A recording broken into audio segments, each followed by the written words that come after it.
Salam sejahtera, salam petang, salam Malaysia Madani, salam Sarawak Maju Makmur, salam dari Institut Aminuddin Baki Cawangan Sarawak. Yang dialu-alukan tetamu jemputan khas Dr. Selvasingam Ratnasingam, Ketua Jabatan Psikiatri dan Kesihatan Mental, Hospital Umum Sarawak, Kementerian Kesihatan Malaysia, yang berusaha Tuan Pengarah Cawangan IAB Cawangan Sarawak, Tuan Haji Edmund Shah bin Tambi, yang saya hormati barisan pensyarah-pensyarah IAB di seluruh Malaysia, yang dihormati Buka Pendidikan Malaysia yang sempat bersama kami dalam siaran langsung melalui channel YouTube IAB Cawangan Sarawak pada petang ini. Tidak lupa juga kepada semua penonton dari seluruh pelosok dunia yang mungkin akan menonton rakaman ini kelak. Selamat datang di webinar yang cemerlang. Kami gembira anda di sini hadir bersama. Mudah-mudahan ilmu yang kami kongsikan memberi manfaat, menjadi berharga. Selamat datang ke webinar Randau Kepemimpinan Anjuran IAB Cawangan Sarawak Siri ke-8 pada tahun ini. Saya, Dr. Yosupe, pensyarah kanan IAB Cawangan Sarawak selaku moderator bagi webinar pada petang ini. Bagi memberkati majlis kita pada hari yang penuh bermakna ini, marilah kita bersama-sama menandatangan, mengaminkan bacaan doa, memohon keberkatan. Dengan itu, majlis dengan segala hormatnya mempersilakan Dr. Aswandi Bilaman untuk memimpin bacaan doa. Dipersilakan, Doktor.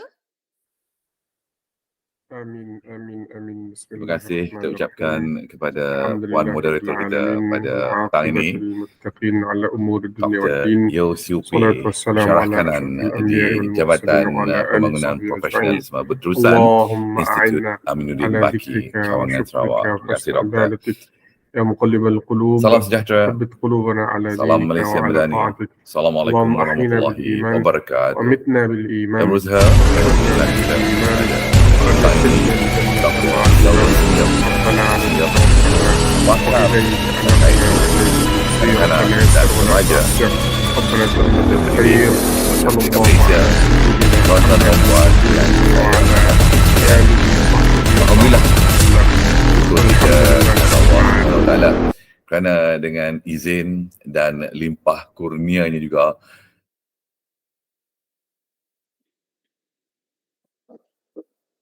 Majlis merakamkan setinggi-tinggi penghargaan dan terima kasih kepada Ustaz Dr. Aswandi Laman atas bacaan doa itu tadi. Semoga majlis kita pada hari ini berjalan dengan lancar dan dilimpahi berkat. Tuan-tuan dan puan-puan sekalian, adab bahasa menyampaikan pesan, adab upacara menyampaikan ucapan. Tanpa membuang masa, majlis diteruskan lagi dengan menjemput dan mempersilakan Tuan Haji Edmund Shah bin Tambi, Pengarah Cawangan IAB Cawangan Sarawak untuk memberikan ucapan alu-aluan. Majlis dengan segala hormatnya menjemput terima dan kasih kita mempersilakan. ucapkan kepada Puan Moderator kita pada petang ini, Dr. Yosupe, pensyarah kanan di Jabatan Pembangunan Profesionalisme Berterusan Institut Aminuddin Baki Cawangan Sarawak. Terima kasih, Doktor. Salam sejahtera, salam Malaysia Madani, Assalamualaikum warahmatullahi wabarakatuh. Yang berusaha menghubungkan kita pada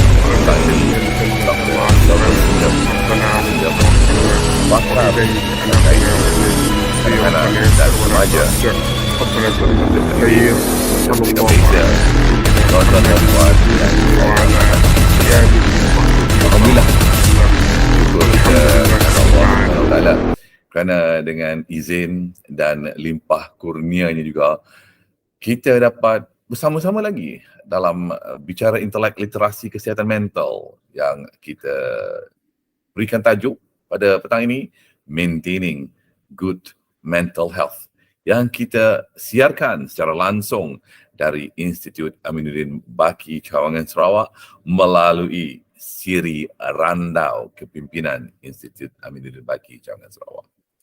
Saya ingin merakamkan jutaan terima kasih kepada semua yang dapat meluangkan masa untuk sama-sama menyertai sesi Randau kita untuk Siri Bicara Intelek yang kita adakan pada hari ini. Kami di IAB Cawangan Sarawak sangat gembira dan berusaha hati untuk memulakan program khas kita pada hari ini yang bertujuan untuk mengenengahkan isu yang bagi kami semakin penting, iaitu penjagaan kesihatan mental dalam konteks pendidikan, dan kita adakan bulan ini kerana selaras ataupun sejajar dengan bulan kesihatan mental antarabangsa yang diraikan di seluruh dunia pada bulan ini.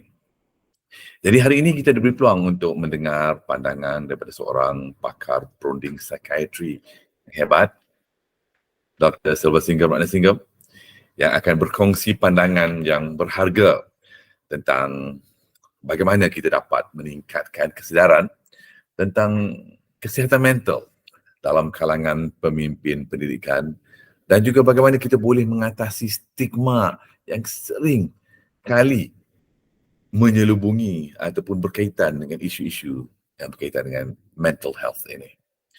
Program ini sebenarnya, tuan-tuan dan puan, selari dengan hasrat Perdana Menteri kita, Datuk Seri Anwar Ibrahim, untuk membangunkan Malaysia Madani bukan saja dari aspek fizikal, malah melahirkan modal insan yang cemerlang, spiritual. Jadi konsep Madani menitik beratkan kepada masyarakat yang diurus dengan baik dan mencapai tujuan pembinaan peradaban bangsa yang hebat. Jadi objektif melahirkan masyarakat Madani ini membolehkan setiap manusia mampu mencapai kesejahteraan dan kebahagiaan. Jadi program hari ini merupakan satu langkah pertama dari kami di Institut Pendidikan Baki dalam perjalanan yang penting untuk kita sama-sama memahami, untuk kita sama-sama memberi tumpuan khusus berkaitan dengan kesihatan mental dalam konteks pendidikan. Matlamat utama kami adalah untuk sama-sama kita menimba ilmu pengetahuan dan juga kemahiran kepada semua tuan-tuan dan puan pemimpin pendidikan, juga penonton-penonton kita yang bersama dengan kita pada petang ini, tentang cara-cara mengenali dan memberi sokongan pada individu-individu yang mungkin berhadapan dengan masalah kesihatan mental. Kami juga berharap agar program ini nanti akan dapat membina satu kesedaran dan tindakan untuk melaksanakan dasar dan program kesihatan mental dalam institusi pendidikan di negara kita. Harapan kami besar sebenarnya. Setelah tamatnya sesi ini nanti bersama dengan pakar kita, Ibu saya Doktor, kita semua akan usahakan di institusi pendidikan kita dengan membawa satu pengalaman yang bermakna, ilmu yang bermakna, dan kami berharap agar tuan-puan dapat mengambil langkah-langkah yang relevan dalam meningkatkan penjagaan kesihatan mental dalam kalangan bukan saja kalangan tetapi juga kesihatan mental dalam kalangan pengajar, pelajar-pelajar dan juga kalangan staf kita. Jadi semoga program ini bukan hanya memberi kita semua pengetahuan tetapi juga membuka pintu kepada pemahaman yang lebih mendalam dan mampu untuk meningkatkan motivasi kita untuk menjadi ejen kepada perubahan dalam menyokong kesihatan mental dalam masyarakat pendidikan kita. Mewakili warga kerja Institut Aminuddin Baki, kami ingin mengucapkan jutaan terima kasih atas kehadiran tuan-tuan dan puan secara dalam talian pada hari ini, dan insyaAllah melalui program ini nanti kami doakan dan kami berharap kita dapat sama-sama membuat satu perubahan yang positif dalam komuniti pendidikan kita. Jadi saya tidak akan memberi masa yang panjang untuk ucapan aluan dari meja pengarah ni. Semoga kongsian hari ini memberi manfaat kepada kita semua. Saya serahkan kembali kepada Puan Moderator Majlis. Dan saya sudahi dengan wabillahi taufiq wal hidayah. Assalamualaikum warahmatullahi wabarakatuh. Saya serahkan kembali kepada Dr. Yo, Siupe dan Dr. Selva. Silakan.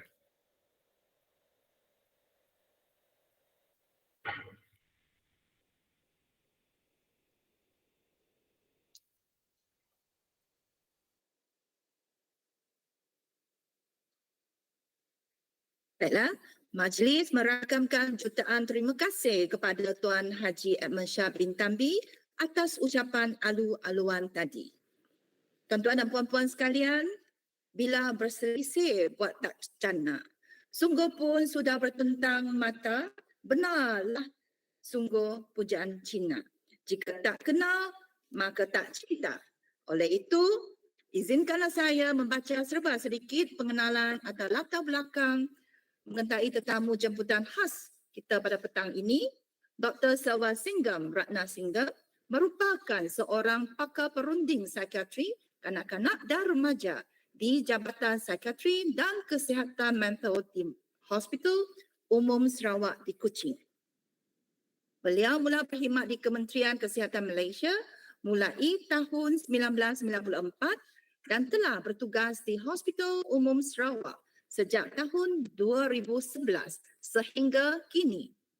Dr. Selva kerap melawat hospital di Sibu, Bintulu dan Miri di Sarawak serta Kota Kinabalu dan Likas di Sabah untuk membantu mengendalikan klinik psikiatri kanak-kanak dan remaja.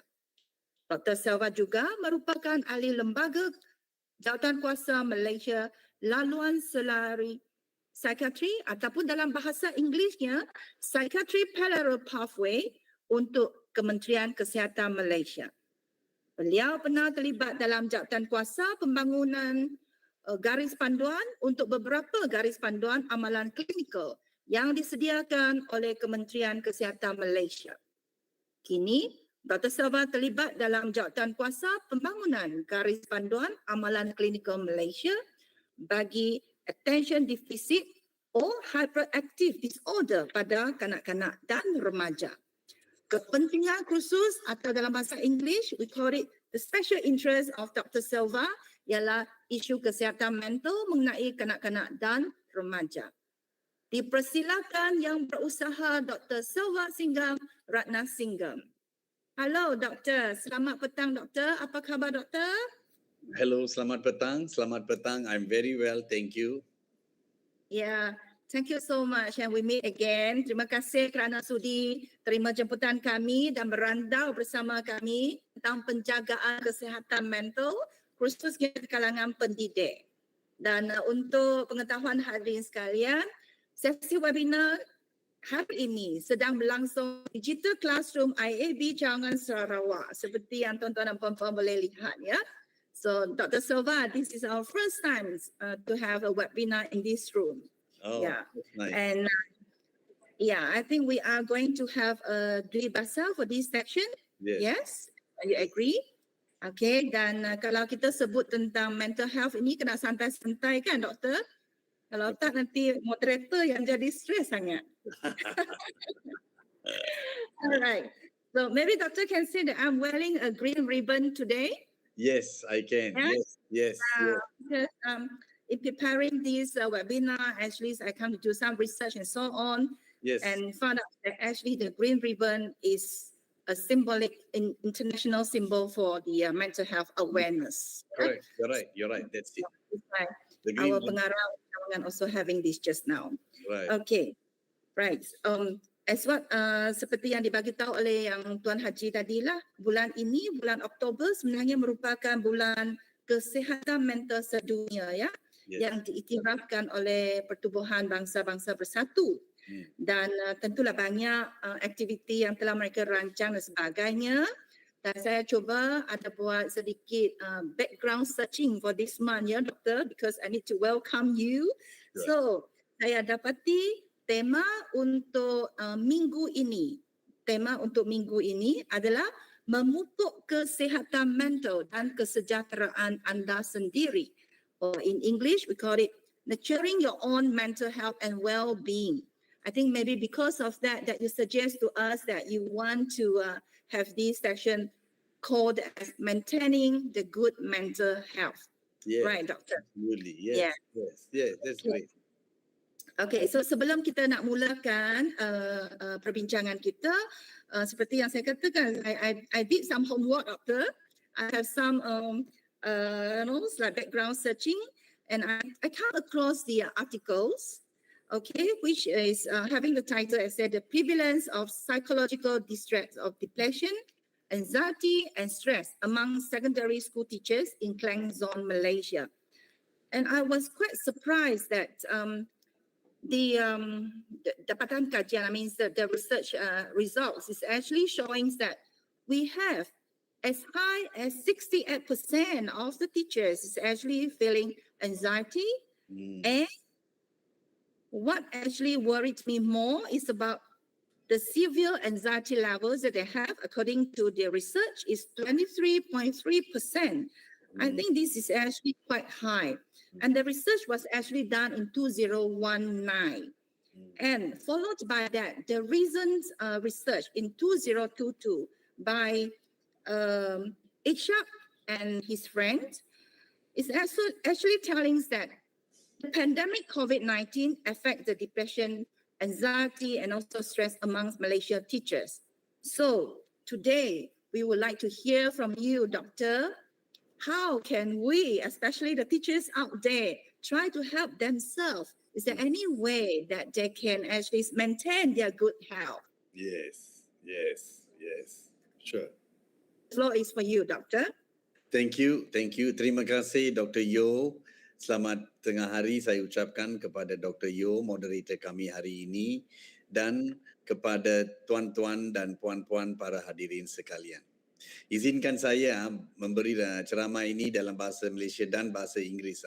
I have to mix a bit here and there so that we understand. Can we have the slides up, please?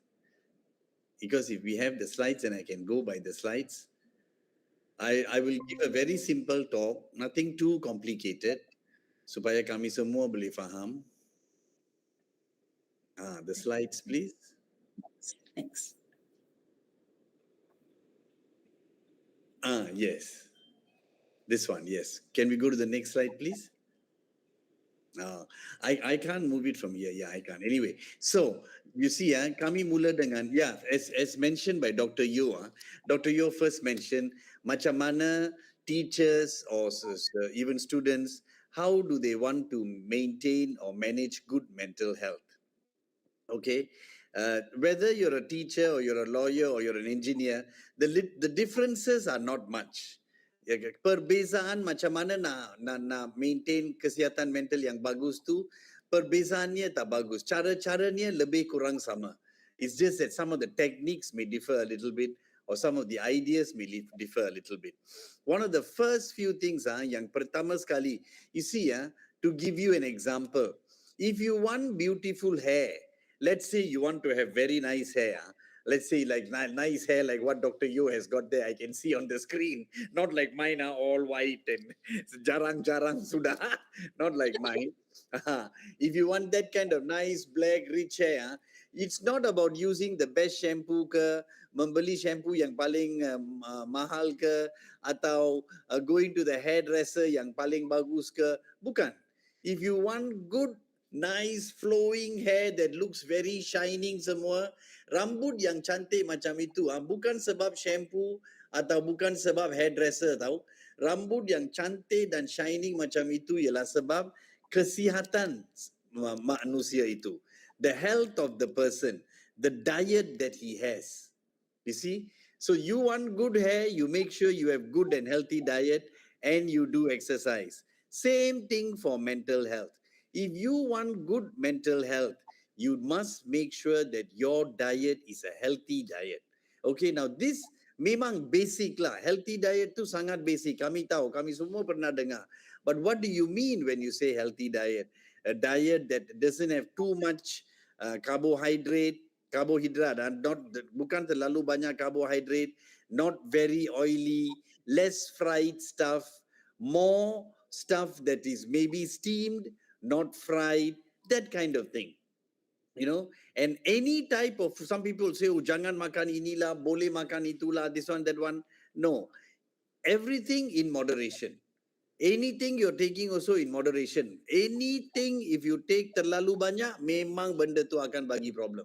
Whether even exercise. Exercise is very important for good physical health and very important for good mental health.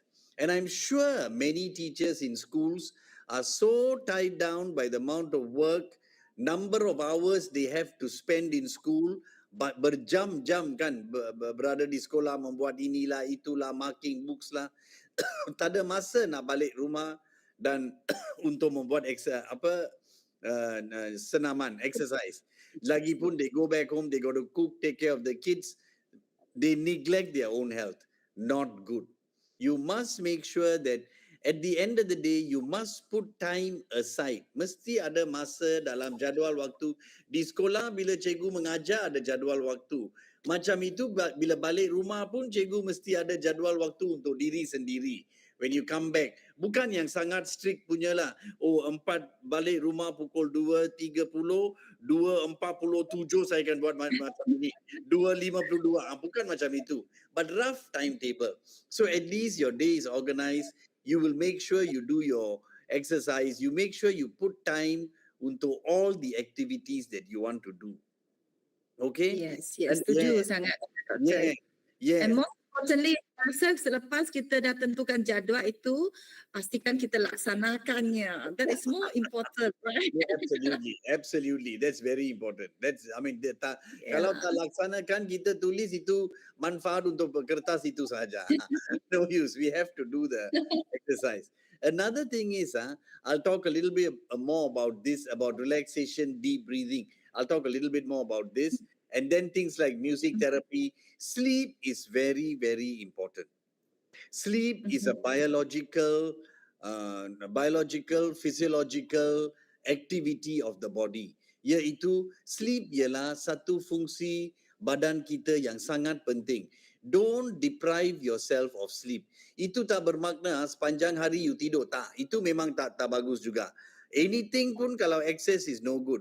But sleep, when you sleep, bila kita rehat tidur malam, itulah masanya otak kita akan keluarkan, bersihkan semua toksin-toksin yang ada dalam otak tu. Actually when you're sleeping kan, very often you dream kan, you have dreams.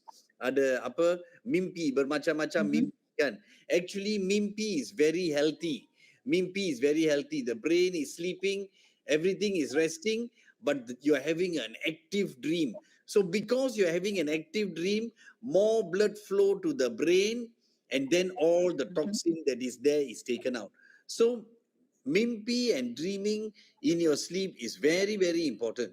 When people have some kinds of mental illnesses, they don't have dreams, or very difficult to have dreams, or some have very scary kind of dreams. Sleep is a very important sign for mental health. The moment you are stressed, sleep becomes a problem. People who are depressed, sleep is a problem. Orang yang ada psychosis pun, sleep is a problem. So sleep is very important. And then leisure. Leisure is your free time, how you spend your free time. We'll talk about that as we go along. Can we go on to the next slide, please? Next slide, please. Yes, this I already mentioned this just now. Exercise regularly. You need to do exercise regularly because when you exercise regularly, studies have shown that people who are physically fit, orang yang selalu membuat senaman dan badan dia tegap dan healthy lah, sihat dari segi kesihatan fizikal lah. Bila benda-benda stressful yang datang ke mereka pun boleh kendalikan stres itu dengan lebih bagus. They can handle that stress much better when you're healthy. And basically, health is wealth. Kalau kesihatan tak ada, apa-apa pun tak ada lah. You ada berjuta-juta ringgit, wang dalam bank you pun tak guna langsung kalau kesihatan tak ada. Most important is health. Very important to take care of health lah. Whether physical or mental health. Can we go on to the next slide, please? The health is the number one, they call it, right? The one between all the zero. Primary, yes. Number one, yes. Make time for recreation. You see, we always tell you must relax, you must rest. Not everybody knows how to relax and rest, you know. Some people just end up working the whole day. The whole day they have timetable, they have got plans, they got things, and they just pack themselves with work the whole day, and they don't know how to relax. And relax or recreation is you have fun, you have a good time, and you have completely left whatever you had behind. Maybe you've got some course that you must do, or some program that you must sort out ke, must ada apa, some event yang you sedang organize ke. If you have jadual waktu, okay, dari pukul 5 hingga pukul 8 saya akan buat semua benda tentang program ini. Then dari pukul 8 hingga 9 ke apa is my time, I'm going to relax. Pada masa itu benda ni you dah buat sebaik mungkin, dah buat whatever, you lepaskan and relax completely. Forget about the fact that you must do all these things. After your relaxation, you come back and do what you need to. But while you're relaxing, jangan ingat-ingat tentang benda ni, go back to it. Benda itu pun tak buat dengan betul, relax pun tak buat dengan betul. That is not healthy. You get what I mean? That kind of thing. We must make sure that, you know, we know how to relax, and when you relax, make sure you enjoy the relaxation. Some people don't know how to relax, and that itself is very stressful. Okay, can we go on to the next slide, please? Yes. Now, as I've mentioned here, enjoy yourself. You know, sometimes in our Asian culture, dalam kita punya apa culture lah, culture the Timor ni, our Eastern culture, we feel to enjoy ourselves is wrong. We are brought up that, you know, you must work hard all the time, you must suffer, must work hard. To enjoy is wrong. That concept is wrong, though. There is no harm in enjoying. You must work hard, you must play hard. Play legally lah. You must work hard, you must play hard. Playing hard is very, very important. You must know how to enjoy, must enjoy. And become involved in leisure activities that are peaceful and playful. You must have a sense of, you know, having some kind of a hobby or some kind of activity that you enjoy outside work, that you can do that relaxes you. Kalaulah sebagai seorang warga kementerian, you have some hobby ke, some activity yang you buat di luar waktu pejabat, bukan di pejabat, at home ke, di mana-mana lah, you like fishing ke, boating ke, riding a bicycle ke, jogging ke, running. If you do that and you do that nicely, bila fun activity itu dah over, when you come back to your workplace, you can perform better because you've had a change. Ada perubahan sikit, ada activity yang berlainan sikit. Then when you come back here, you'll enjoy this and you'll do even the work better. And then you go out and play, you know, that kind of thing. Very important. Indulge yourself regularly means make sure you have your time, free time to yourself to do the things that you want. These joys can counterbalance the stressful irritations in your life. We all, mana ada manusia di dunia ini yang tak ada stres atau tidak mengalami stres. Stres, some level of stress is good. Like kalau besok saya ada exam, katakanlah ada peperiksaan ke apa-apa, dan kalau hari ini saya rasa stres sangat, stres itu bagus. Maknanya sebab stres itu ada, saya akan belajar dengan lebih tekun, remember a bit more, ingat dengan lebih bagus lagi. Sebab stres itu akan buat you buat kerja tu dengan lebih tekun dan paying attention. Terlalu banyak stres will destroy you lah, but some amount of stress is good. And when you have leisure activities, stres yang kami semua ada ni, dia memang akan kurangkan stressful situation macam itu for us lah, and make us more productive. In the long run, kalau kita boleh practice macam ini, we become more productive. Okay? Can we see next, please? Let stress be our push factor, but not too much of it, right, Doctor? Yes, exactly. There's one slide later, I'll show you that definitely not too much. Listening to music does wonders to alleviate. Alleviate means untuk apa tu, buangkan stres lah. Alleviate is to buangkan stres. Listening to music is a very amazing thing lah. Yang memang menghairankan about music is let's say you're sitting down somewhere and you're enjoying a cup of tea or you're doing work or whatever, Tiba-tiba kalau you dengar satu lagu yang you pernah dengar dulu bila you kecil ke apa, when you're 5 years old, 10 years old, some old songs or whatever, the moment you hear the song, immediately your memory goes back to that. That's a beautiful thing that music has, you know. Music has got the ability to direct your mind, to calm your mind and all that. I mean, imagine you're doing an activity here in Kuching and you are doing something lah, some activity or the other you sedang buat. Tiba-tiba you dengar satu lagu yang memang lagu itu you selalu dengar ke, you dengar lagu itu selalu dengan kerap pada masa you were in university, katakan in UK ke, US ke, India ke, mana-mana. Tiba-tiba when you hear that song, it takes you back to that period. It brings you back that memory. This music therapy is very good, you know. It's very good therapy, very calming, all kinds of music. There's nothing, please don't think, I know there are people out there who think that listening to music is wrong. There's nothing wrong in listening to music. We're not telling you to listen to all kinds of loud, noisy, no. But there's a lot of music out there, calming music, soft music, very, very good. Very, very good. Don't shy away from music therapy. It's very helpful and it's very good. Listening to music that makes you feel comfortable. Listening to music can make you feel comfortable. Choose out songs that you feel comfortable listening to. And music has always been a great healer. They say, we don't know, in the Big Bang Theory, for the creation of this earth, they say the whole world started with a Big Bang. It's all with sound, you know. Sound, iaitu bunyi. Bunyi itu sangat penting tau. Bunyi is very, very important. And this music, if you use it rightly, it can really calm people. Not just music, you know, the tone of your voice when you talk to someone. As a teacher, when you talk to a student, the tone of voice with which you address that student, you marah dia ke atau you nasihat dia ke, your tone of voice with which you talk to your student, memang boleh dapat apa tu reception yang lagi bagus atau reception yang memang teruk dari murid-murid itu.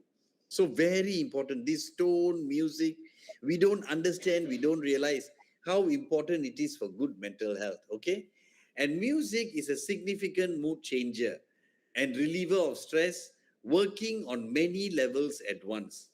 You see, it's a significant mood changer. Boleh tukarkan, you rasa macam okay, then you hear one upbeat song yang you used to listen bila you kecil dulu, memang you akan rasa bagus, you akan rasa macam uplifted. So music in that sense very important, and don't play it down. There's no harm listening to music. It's a good thing. Okay, let's go on to the next slide, please. Of course, for those who are smoking and drinking, this is very harmful. No doubt about it. If you're smoking and you're drinking, or if you're smoking, I'm not going to say berhenti immediately lah. Itu takkan jadi. Kalau you sedang rokok 20 sigaret ke 10, even 5 sigaret ke 10 sigaret you sedang rokok setiap hari, katakanlah. Tiba-tiba we tell you stop it suddenly, memang tak dapat. Memang tak dapat. But if you want to do it slowly, gradually, lama kelamaan, memang boleh berhenti. Memang smoking is something you boleh berhenti. Alcohol jangan cakap lah. In Sarawak, I think alcohol is actually a big problem. It's a big, big problem. In hospital, sometimes you see remaja tau, or adult lah, young adult, dewasa yang baru jadi dewasa lah, 22 years old, 23 years old, dapat penyakit macam liver problem, cirrhosis of the liver, semua liver dah hangus tau. Macam mereka dah minum untuk 10-15 tahun tau. Walhal umur mereka 20 tahun, 25 tahun, itu je. Tapi memang alcohol has destroyed. Alcohol is very, very, very damaging to the body lah. Whether you like it or not, it is a very actually dulu saya pun ambil alcohol tahu, tapi sekarang I don't. Because when I did psychiatry, I realized how from the top of your head, your hair, from your hair right down to your toe, all parts of your body, your eyes, your mouth, your mucosa inside the mouth, your throat, your heart, your esophagus, your stomach, your liver, your pancreas, and then down to your intestines, your colon, your rectum, then for males, your testicles, and then your legs, or further, and all over the body, alcohol damages. Your heart, and for your heart, alcohol is directly toxic, cardiotoxic. So if anybody is in alcohol, the best is a little bit here and there, Christmas, New Year, functions here and there, okay, but don't overdo it. It's very damaging. You just mentioned from the head to the toes, all the organ, doctor. Yes. It's very damaging. That's why I stopped it. I got scared and I stopped it. Once I Yeah. said, no, this Sudah insaf ya, doktor. harap-harap lah, insaf tu ada lagi, bukan apa forget after some time. Harap-harap ada lah. Let's go to the next slide, please. Right. We always think actually nicotine is when you smoke, kan?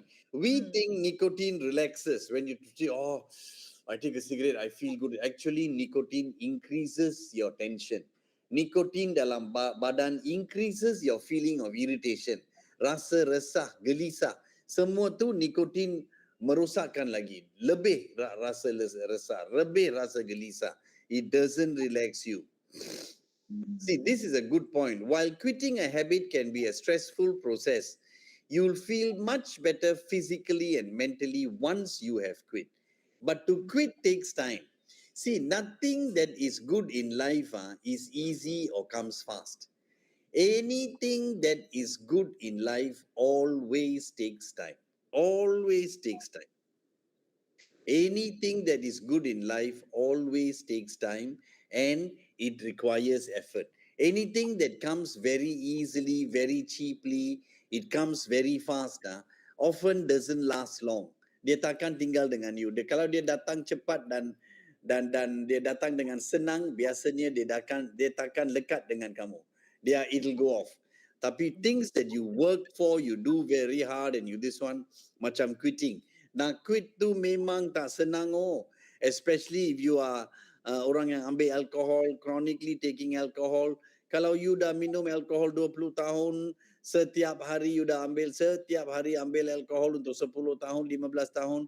Kalau tiba-tiba nak berhenti, memang tak dapat, you akan dapat sawan. Memang tak dapat. Yes, you cannot.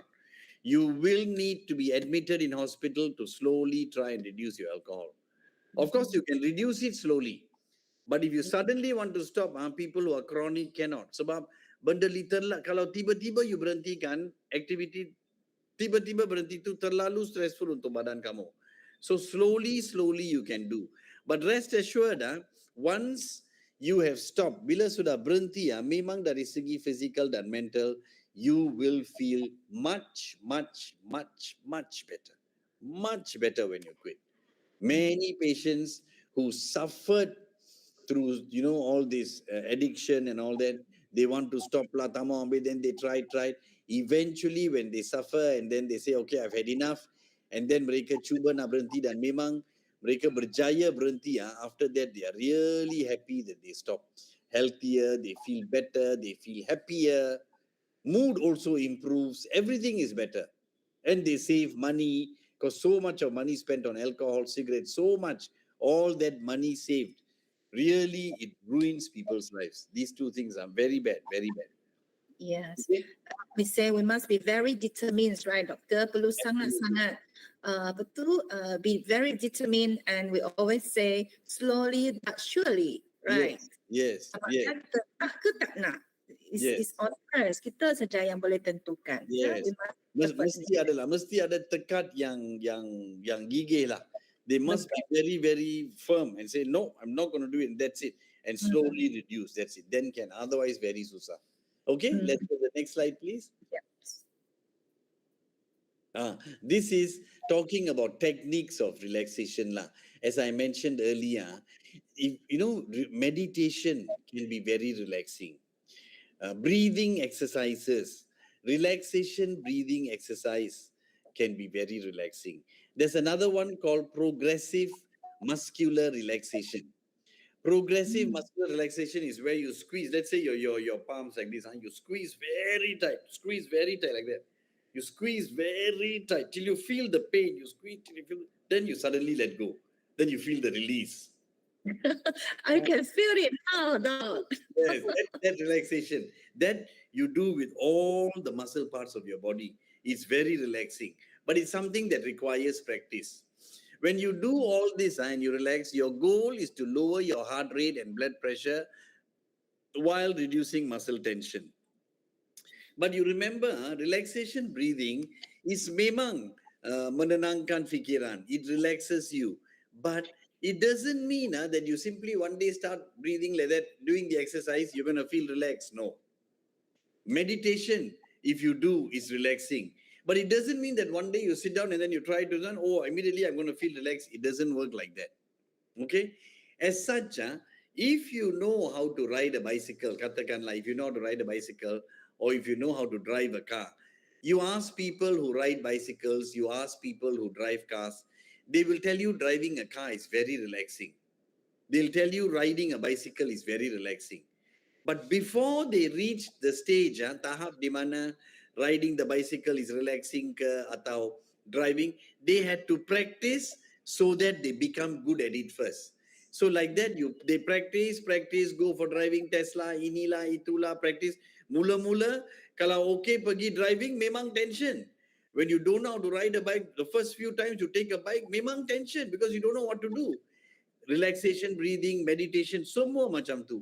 When you don't know what to do, when you first go to it, you akan rasa sangat tension. Sebab tak tahu macam mana nak meditate, macam mana nak buat muscle relaxation, you rasa sangat tension. But as you practice and you learn the technique yang bagus dan betul, as you do it every day or 3-4 times a week, then you start getting the benefits. And this meditation, muscle are not things you do today, tomorrow got result, or you buat untuk satu minggu, then you harap result tada. Ini meditation, muscle relaxation, it's called progressive muscular relaxation.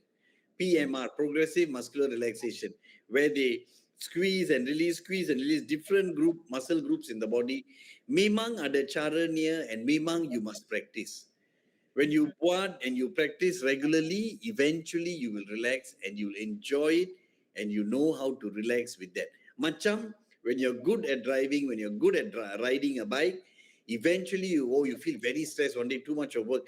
Hang it all lah. Just take the car out for a drive. You enjoy driving, just take the car out, go for a drive, come back, you feel better. Or you take a motorbike, go out for a ride, you like motorbike, you come back, you feel better. But if you don't know how to ride the motorbike or don't know how to ride the car and say, I better take the car lah. Everybody tell me driving is relaxing. You ambil kereta tu bila you tak tahu macam mana nak pandu habis. Itu yang akan bawa lebih stress. Excuse me, you get what I mean? Yes. Agree with you, Doc. Yes. Saya nampak untuk tajuk webinar kita pada tahun depan, Doktor, muscle relaxation. Yes. Progressive muscular relaxation. Yes. Thank you for the Can we share. go to the next slide, please? This is exactly what I said just now lah.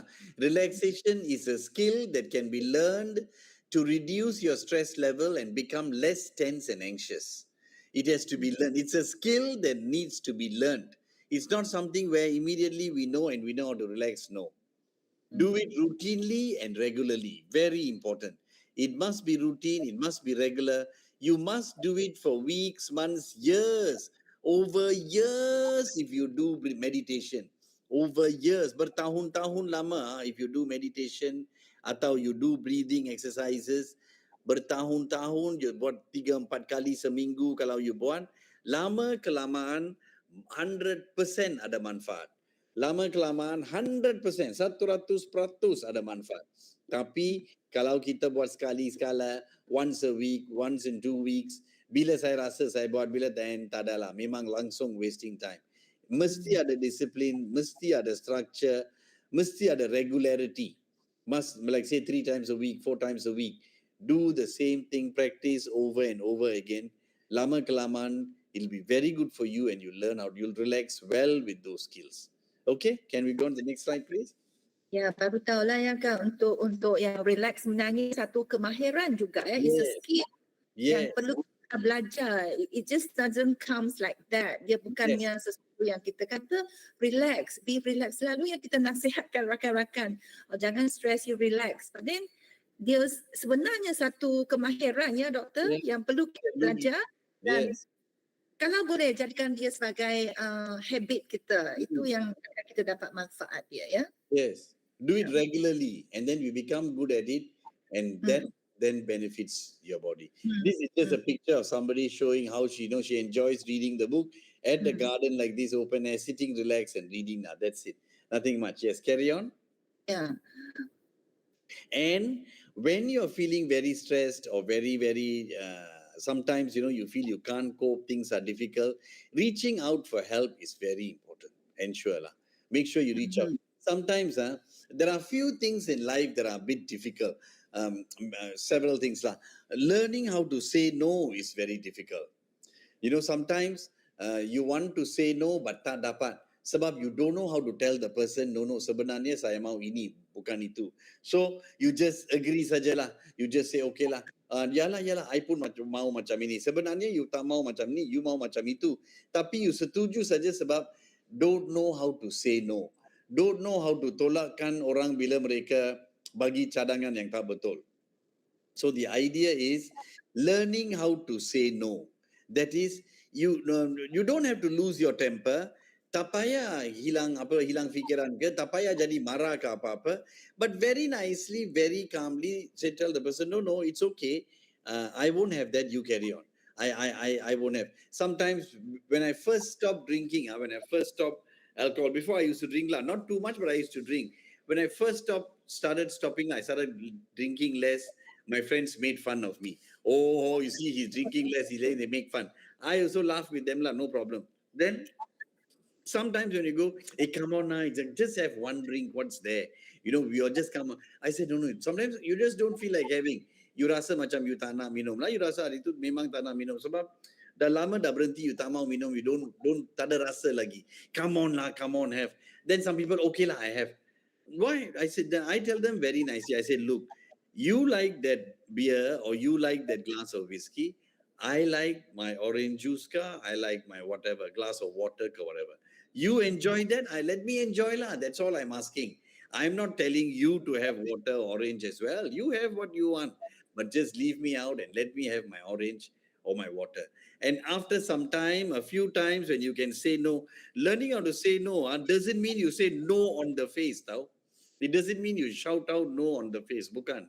It means sometimes parents come and the parents will say, no, I want my son to do this. I want my son. It's not about saying, no, your son can't have that. Bukan macam itu. We give the reason behind why we cannot do. You see, bapa atau mak, you see, kalau kami buat cadangan yang you bagi itu, then what about kanak-kanak yang lain? Kelas ini bukan you punya anak seorang saja, ada ramai lagi. What about those other students? Bolehkah kita buat cara yang lain sikit supaya semua boleh dapat faedahnya? That kind of stuff. That is learning how to say no. Learning how to say no means putting your idea forward. Put idea kamu forward supaya apa yang orang tu cadangkan kalau tak betul, tak payah ikut what yang you rasa that you think should be done lah. Can we go on the next slide, please? The next one, we are talking about what is stress. Yes. Yang saya suka tadi yang perkongsian doktor tadi lah untuk learning how to say no. Mungkin cara yang kita nak sampaikan itu, cara kita nak katakan itu, kita perlu bagi yang justifikasi kita kepada pihak tertentu itu.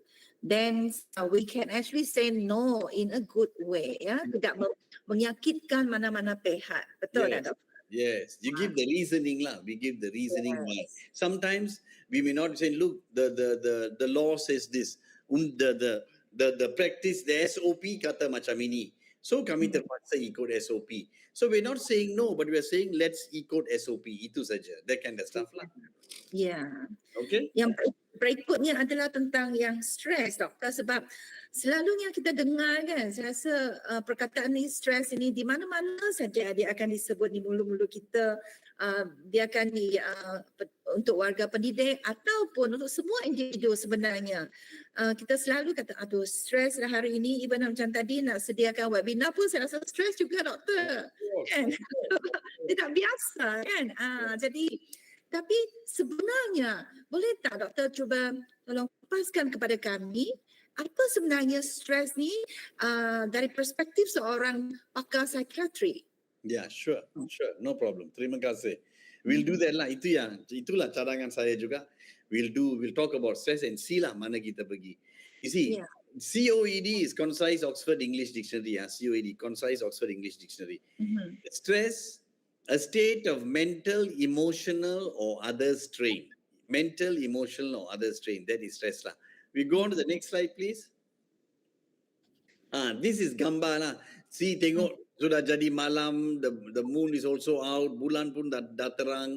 Orang ni mungkin 1-2 malam tak belum bercukur, hasn't shaven yet. He's too tired lah. This is more like burnout sebenarnya. Too much of stress, there is burnout lah. Sitting by the computer, paper in front of him, his muka pun atas kertas. Too much of work, too much of stress, disorganized, this is what happens. We don't want to see ourselves in that state. Kami tak nak tengok diri kita dalam keadaan macam itu. So sebab itulah, let's learn a little bit about stress. Can go on to the next slide, please.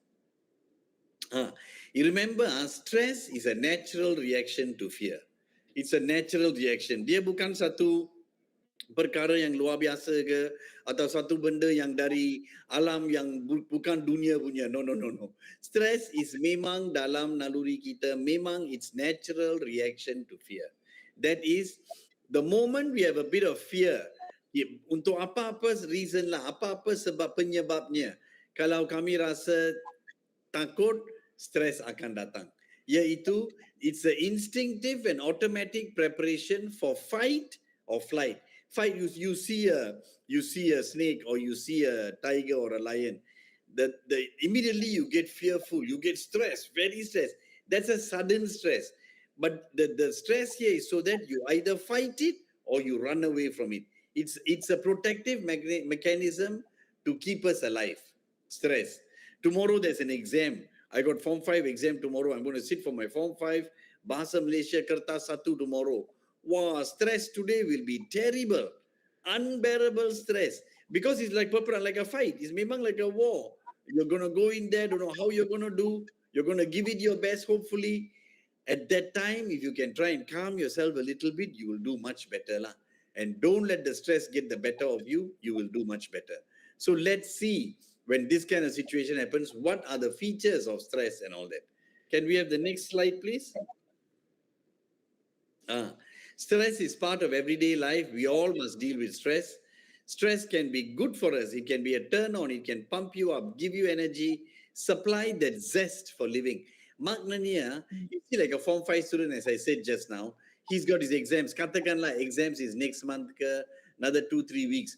Now, when he knows that, oh God, my exam is coming, I'm going to go, that causes stress. The stress is what makes him study. That fear of the exam gives him stress. That stress is what makes him study. Kalau stress tu tak ada, if he is not interested, I don't care, I do well also okay, I don't do well also okay, I pass also okay, I fail also okay, he won't bother, he won't study, he won't do well. So, stress can be good. In fact, a good student, a few days before the exam, 1 week before the exam, a good student is very stressed. Sangat stressed. Because it's so worried, macam mana, boleh tanya ini, tanya itu, I don't know this, I don't know. That's stress.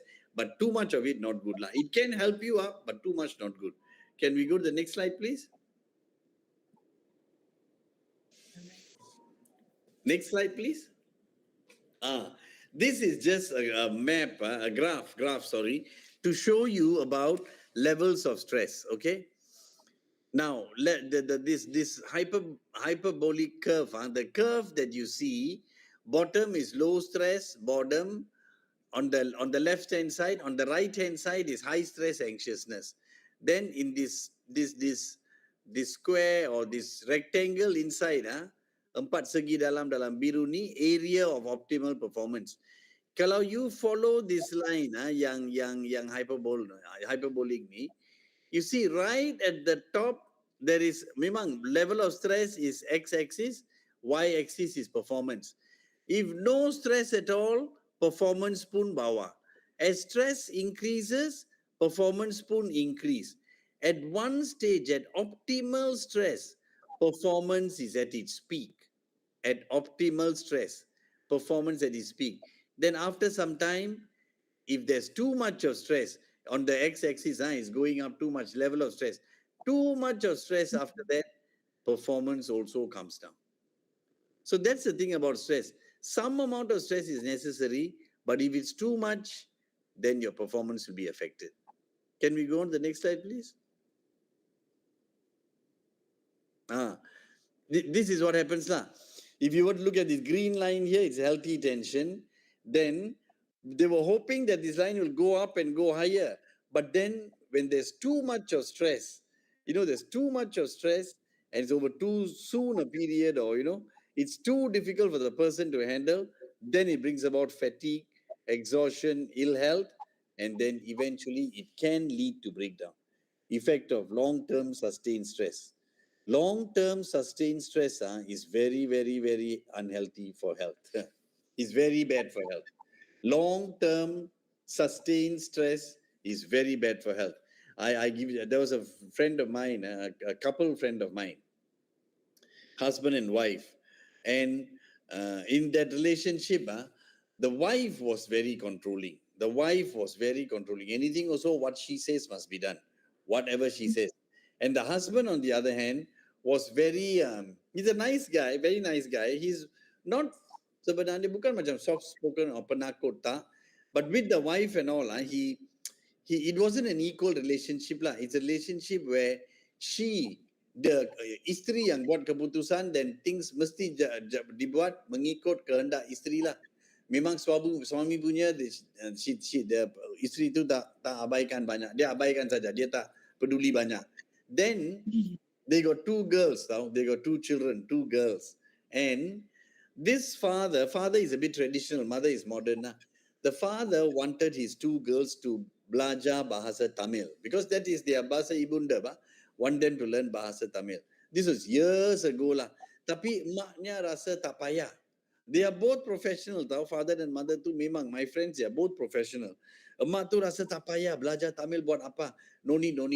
And the girls also tengok emak cakap tak payah, then we don't do. But the father felt this bahasa ibunda important, but eventually the girls never learned, the daughters never learned. Like that, there were several factors dalam marriage dia lah, dalam perkahwinan dia, where the wife was rather controlling. Memang she was controlling lah. Eventually, when this man was 45 or 48 years old, 46 years old. He was 45 years old, sorry. When he was 45 years old, he developed a heart attack, very bad heart attack. 45. Because chronic stress. Chronic stress. This Tamil is one example lah, tapi dalam perkahwinan, dalam kehidupan tu ada banyak stress lah, where he nak buat macam tu, but the wife says no, and then she has to be followed.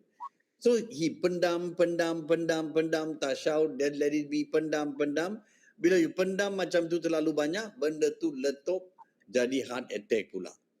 So very dangerous. A one-off stress, satu kali, dua kali, tomorrow exam, satu dua benda, that's all no problem. Tapi, or at a place of work, kalau you cannot get along with your boss, you and your boss memang tak ngam, pening kepala, very bad, katakanlah. If this happens continuously, it's very stressful. If it's just one-off here and there, okay, but continuously you have is very, very stressful, very damaging for health. Okay, let's go on to the next slide, please.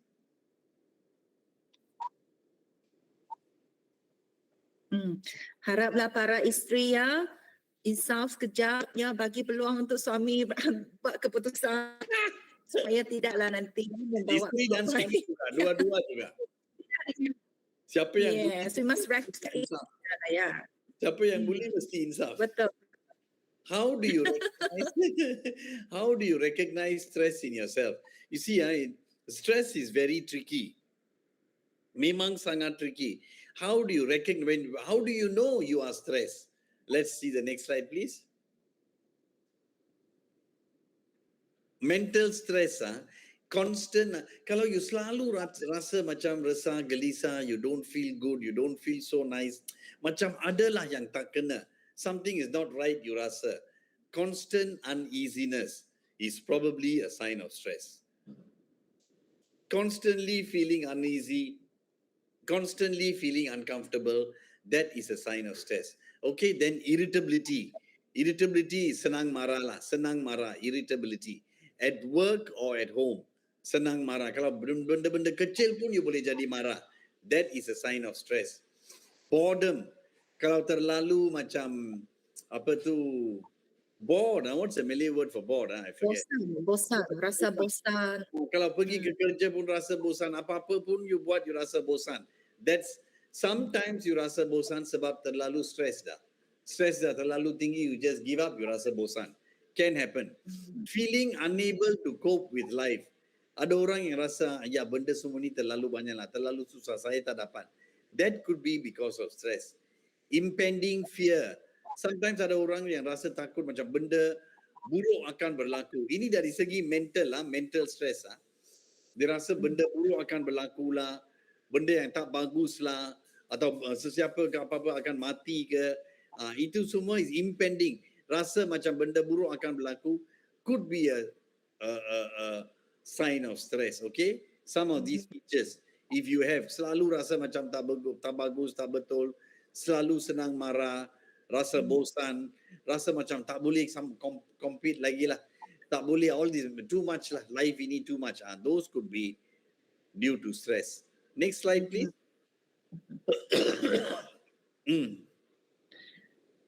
Feeling of suppressed anger. You rasa ada kemarahan, you sedang pendam. You sedang pendam kemarahan dan simpan. That's very dangerous. Kemarahan tu yang you simpan dalam, dia takkan pergi mana-mana. Dia dalam you juga, and it will cause damage to your body. Very dangerous. Suppress. You pendam tu. Kalau marah kadang-kala, tak payah jerit lah. Tak payah macam cakap dengan kasar ke apa. Walaupun marah, we can talk in a nice way and tell people in a nice way. That way you're more effective, jauh lebih efektif. Atau kalau you rasa tak dapat ketawa, tak boleh rasa gembira. Tak boleh rasa gembira, tak dapat ketawa, cannot laugh, cannot enjoy. That and all is because you're probably stressed. Poor concentration which results in unfinished jobs. Maknanya, daya tumpuan you dah affected dah sekarang. Because you're stressed, you cannot pay attention, daya tumpuan dah jadi kurang. And that results in, kerja yang tak habis semua.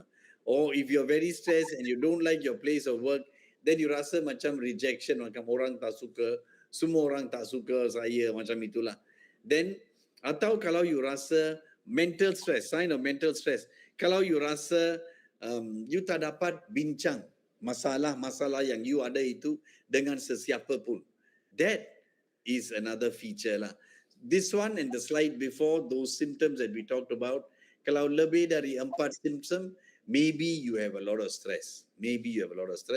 Worth going and seeing a counselor or a doctor or psychiatrist and then tengoklah macam mana masalah boleh diselesai, that kind of stuff. Okay, can we go on to the next slide, please?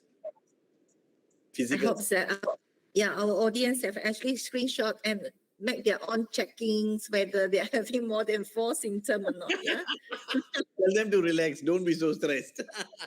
Just now we talked about the mental signs of stress, the mental signs that you have when you're stressed. Now we talk about the physical signs.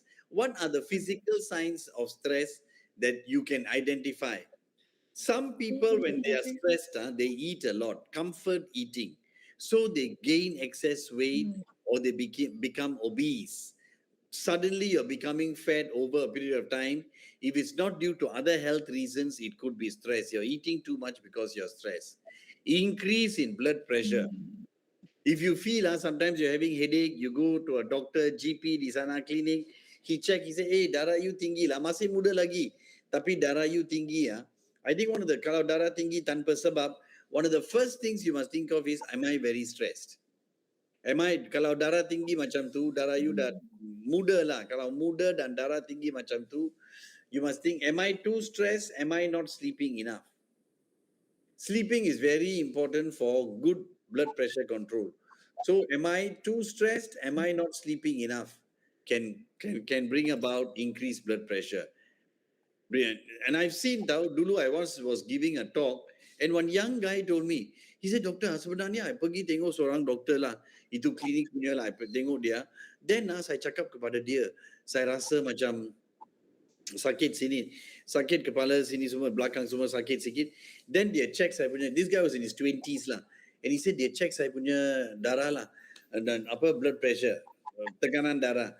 Bila dia check tekanan darah saya, dia tahu, dia sudah tahu tekanan darah saya tinggi ya. Dia tanya saya lah, doktor dia tanya, you stress kah? Then this guy, the adult asked me, macam mana dia boleh kaitkan darah tinggi dengan stress? Then I told him, memang macam tu lah. Memang badan kita macam tu. If you are stressed, you are selalu keyed up tau. You rasa macam selalu on the edge, always feeling like a bit gelisah. That will increase your BP. Memang akan increase your BP. So blood pressure can go up, can get headaches. That's another sign. Decreased appetite, iaitu selera makan akan kurang. Kalau terlalu stres, memang selera makan akan kurang. Desire, tendency to eat more as problem arises. Ada orang mereka makan lebih. Either decreased appetite or increased appetite. Some people eat more. Feeling constant fatigue. Ada orang yang rasa macam sepanjang hari rasa letih saja. Ini bukan sebab penyakit fizikal tau. Dari segi badan semuanya okey. Tapi sepanjang hari rasa letih je. Sepanjang hari could be a sign of stress. Too much already. Terlalu stres, badan tak dapat cope, you just feel fatigue. Dia tu rasa letih sepanjang hari. Okay? Can we do the next slide? These are some of the signs. Next slide. Frequent headaches, muscle spasm, tiba-tiba you punya tangan ke kaki ke dapat cramp ke apa-apa. Cramp tu maybe because of lack of apa-apa garam dalam badan pun boleh jadi. Tapi stres pun boleh bawa that kind of muscle spasm. Fainting, nausea, pengsan, rasa nak muntah, loya, that kind of stuff. Persistent sexual problem. Kalau terlalu banyak stres, memang seks tu tak dapat lah. So persistent sexual problem, unable to feel relaxed, and then you feel restless and agitated. Constantly feel restless and agitated, and you cannot feel relaxed. Sometimes you sit down, you feel so good, you feel so relaxed. Sometimes you cannot feel that. That's because you're too stressed. So these are some of the signs of stress in a person. The slide before and this slide, where we talk about all this headache, muscle spasm, and then the BP and all the rest of it in the earlier slide. These are the things to tell you, your physical signs, to tell you that you are probably actually stressed. Some people can have excess diarrhea. It's called irritable bowel syndrome, IBS. Where mereka pergi selalu, kerap kali nak pergi ke tandas. Kononnya macam nak pass motion, tapi pergi sana tak ada apa keluar. Just pergi sana and then very little keluar. That's IBS. Sometimes in people who are depressed, people who are stressed, you can have it.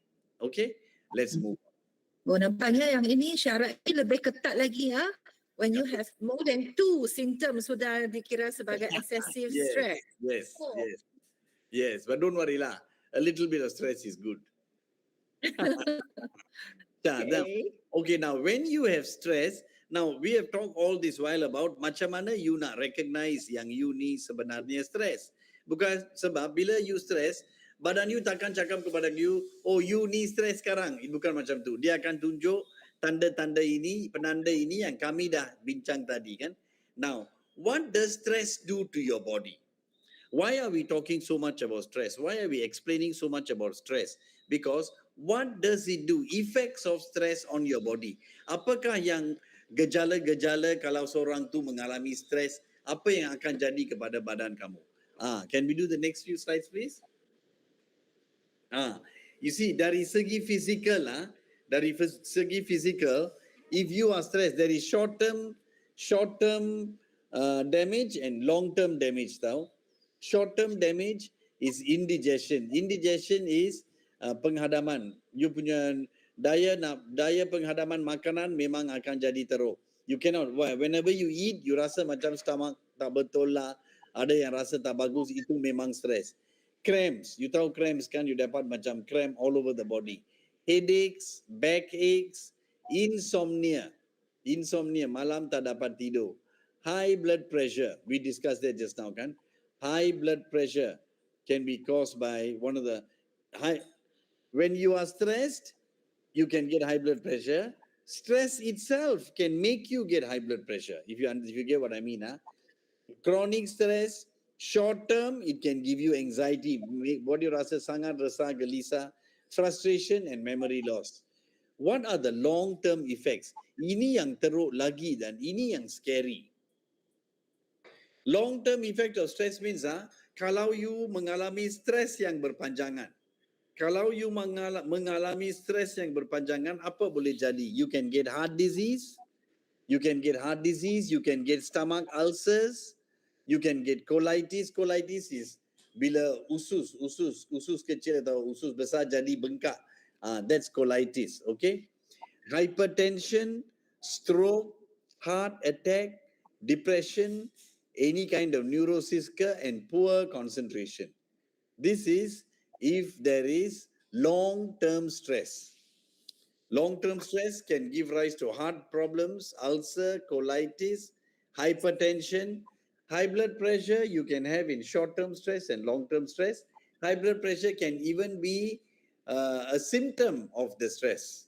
So hypertension very closely related. Then stroke, heart attack, depression, neurosis, poor concentration. All of this are the result of long-term stress. Mengalami stres untuk masa yang berpanjangan. It leads to this. Okay, next slide please. Now this I think is a very, very important diagram. And I like this diagram very much. This is the diagram for the model of stress. You see, orang yang merah ni ialah kami lah. We are, any one of us here is this orang in merah, is us. You see, this orang, he is standing on something called vulnerability factors. This is kita punya genetics lah.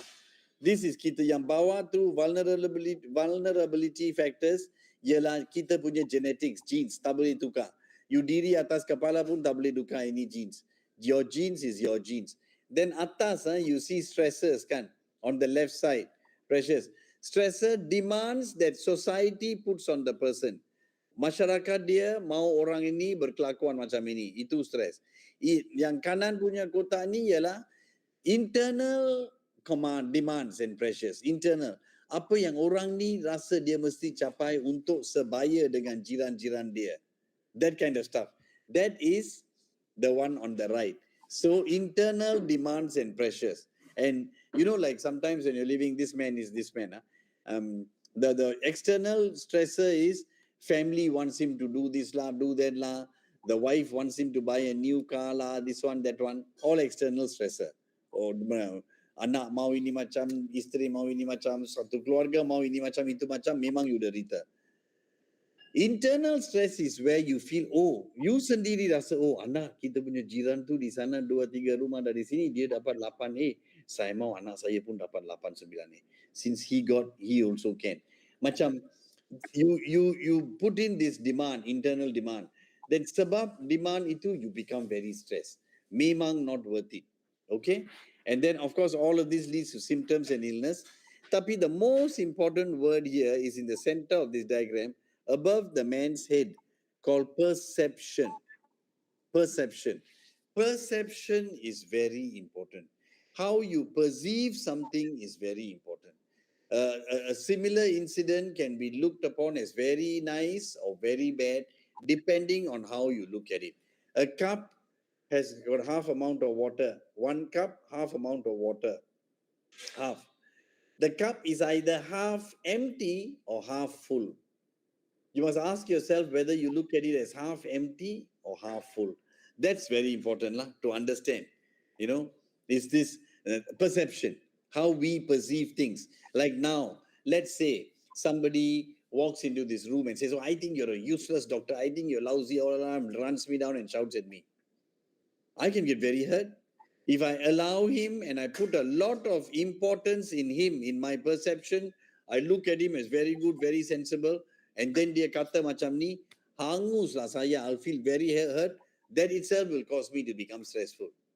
because but if he says the same thing, you ni lousy lah, you're useless, no good doctor, good for nothing. I say, look, that's just your opinion lah. Itu pendapat kamu lah. You ada hak untuk ada pendapat bah. Itu you punya pendapat, no problem, simpan lah. I'm not interested. I'm not affected. My perception. Apa yang sudah tukar, orangnya sama.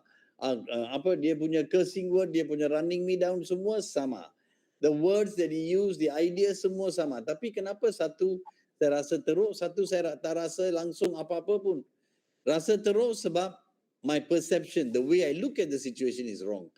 If I look and say, ayah, dia lidah ni tak ada tulang, dia boleh putar, boleh cakap macam mana pun dia boleh. So dia sedang cakap macam tu, biar dia, let him be. Doesn't have to mean he's good, I become good. Doesn't mean to say if he says I'm bad, I become bad. No, I am what I am. So how you perceive things is very, very important. Okay, carry on. Let's go on to the next slide. Thank you, Doctor. I have learned a lesson now about that, which is a very important lesson to me.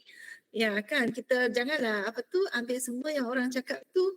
It actually depends kita sama ada kita nak ambil ke atau tak yang kata-kata itu kan. Yes. Doktor, sebenarnya ada dua soalan. Mungkin doktor nak jawab soalan dulu ke ataupun pada sesi akhir nanti? We finish it. We do the soalan at the end. That's interesting. I like soalan. Okay. And they can ask as many, no problem. We do it at the end. Let's finish this first, then maybe around say 4 o'clock or something we start. Even we don't do all the slides. We do as much as we can till about say 4, 5. Then after that we do the question and answer. Okay. All right. Thank you, Doctor. No Yes. problem. Techniques to cope with stress. Next slide, please. Coping with stress. Remedial action to control stress falls into 3 categories. Change your thinking, change your behavior, change your lifestyle. Memang senang nak cakap, tapi nak buat tu not very easy. Change your thinking, change your behavior, change your lifestyle is not easy. If your lifestyle is one where you eat very unhealthy food, you don't exercise, change your lifestyle. If your behavior is one where you indulge in all kinds of, not indulge, you are a person who stresses yourself. By the way you do things, you stress. You like, okay, maybe let's say I go to work late every day. That is stressful. So I want to change my behavior. I say, no, this is a bad behavior, going to work late, and that's becoming stressful for me. I tell myself, no, I shall change it. I shall make sure I'll go to work early or in time from tomorrow onwards. Katakanlah.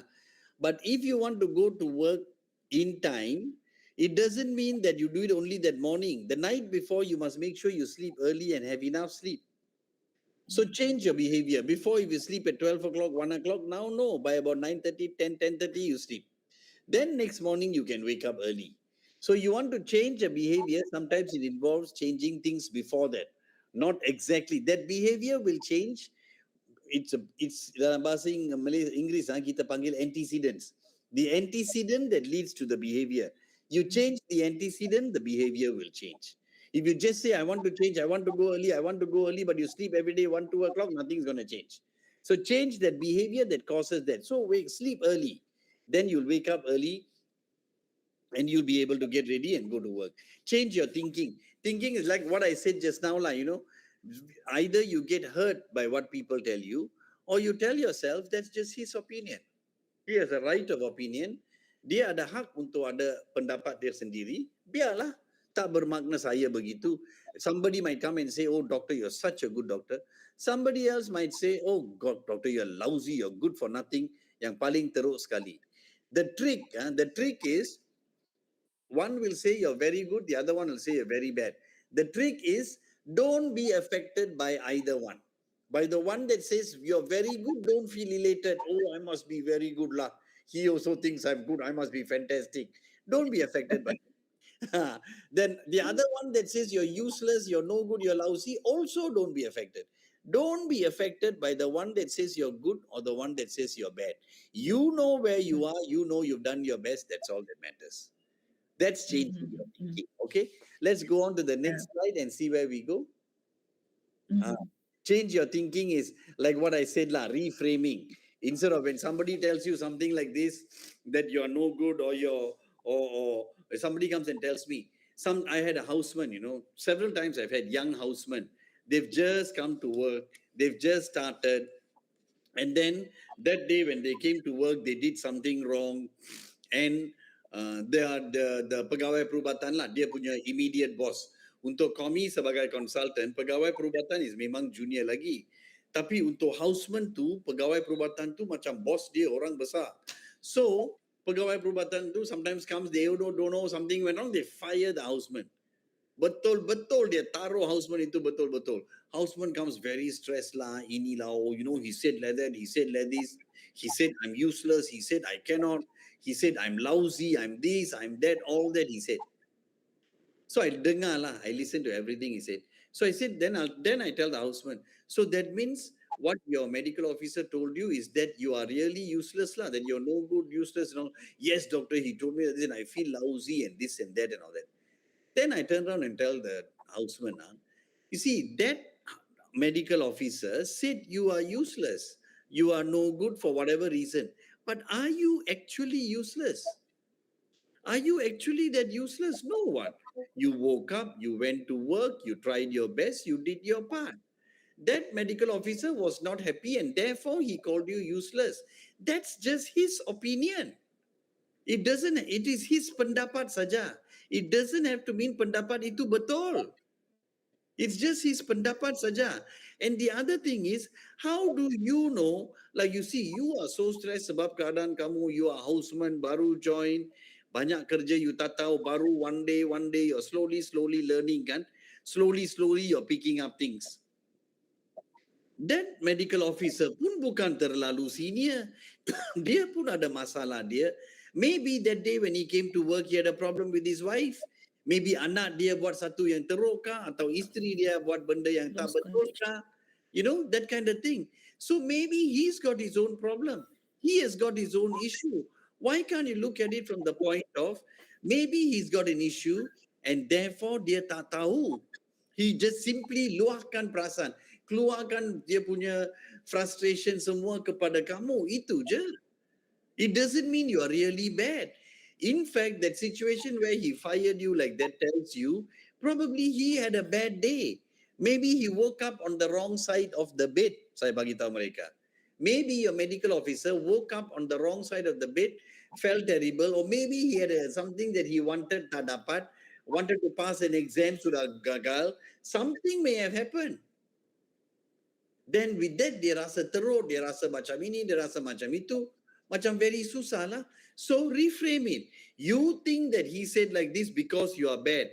Reframe it. Maybe he said it because he is in a bad position. He is having a trouble thing. Maybe dia labur dalam saham apakah sudah hilang 10,000 kah dia jadi marah. How you know? You don't know. So reframe it. Very important. Then you understand yourself better. You understand the other person better. And the other thing is positive thinking. Successful people are very positive people. Successful people are people who engage in positive thinking and who look at the positive side of things. Walaupun benda tu kami nak dia jalan, benda tu jalan dalam satu cara atau satu in a certain way, tapi benda tu jalan dalam cara yang lain, kami no problem, kita relax, let's see how we can change and we do it positively. It's sometimes when you're sitting in a restaurant, kalau tiba-tiba you tengok seorang kawan you ke sesiapa tiba tertumpah itu apa Kentucky apa yang French fries ke apa tiba-tiba tertumpah ke bawah, you don't look at him and say, you don't do that. If you see, you are shocked, I'm shocked that tiba-tiba tertumpah macam, but go down there and help him. That is positive. You see that's a problem there, he's feeling embarrassed, you just go, come, let's just take it, it's okay, these things happen. That is positive thinking. That kind of thing, okay? So reframe and think positively, things will improve for everybody. Carry on. Next slide, please. This one just explaining, is a technique used to change the way we look at things in order to feel better about them.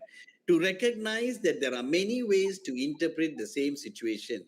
Learn to get rid of negative thoughts or feelings that result in stress. See, like what I told you, that houseman, like teacher also, oh, you know, so much of work, the principal told me this, principal told me like this, principal told me like that. Maybe that principal is having a tough time. Maybe the principal is having a bit of a difficult time and he is not sure. Maybe a group of you teachers get together and say, look, maybe this thing we can do it this way. Reframe it and give him maybe we can do this way. Then principal also feels satisfied. Like that, like for this houseman feeling so bad. There's one houseman, I remember, you know, Dr. Sarva, she came and she fired me. She used such, you're useless, you are dumb. Then the houseman said, Kenapa lah? Why must she use words like that? Why so rude? Why you want to put me down? I listened to everything. I said, boss, you are very right. It's very true. She shouldn't say that. She shouldn't use those words. She shouldn't say things. I completely agree with you. But she has done it, right? I'm not saying what she did is right. Then I reframe it. I said, look, why don't we understand that maybe she's had a bad day? Maybe at home something she wanted to do or something that she wanted done didn't get done. Or maybe the husband gave her a tough time or the husband is a... How do we know? We don't know all that. Don't forget, just because she's your boss, it doesn't mean she's God. She's also a human being. Dia pun ada kehendak sendiri, dia pun ada kesusahan sendiri, dia pun ada stres dia sendiri. Dan mungkin dia tak tahu macam mana nak kendalikan stres dia. Itu je. Kenapa you nak jadi stressful pula? Don't take other people's baggage. When people sometimes tell you off and this and that, don't take their baggage.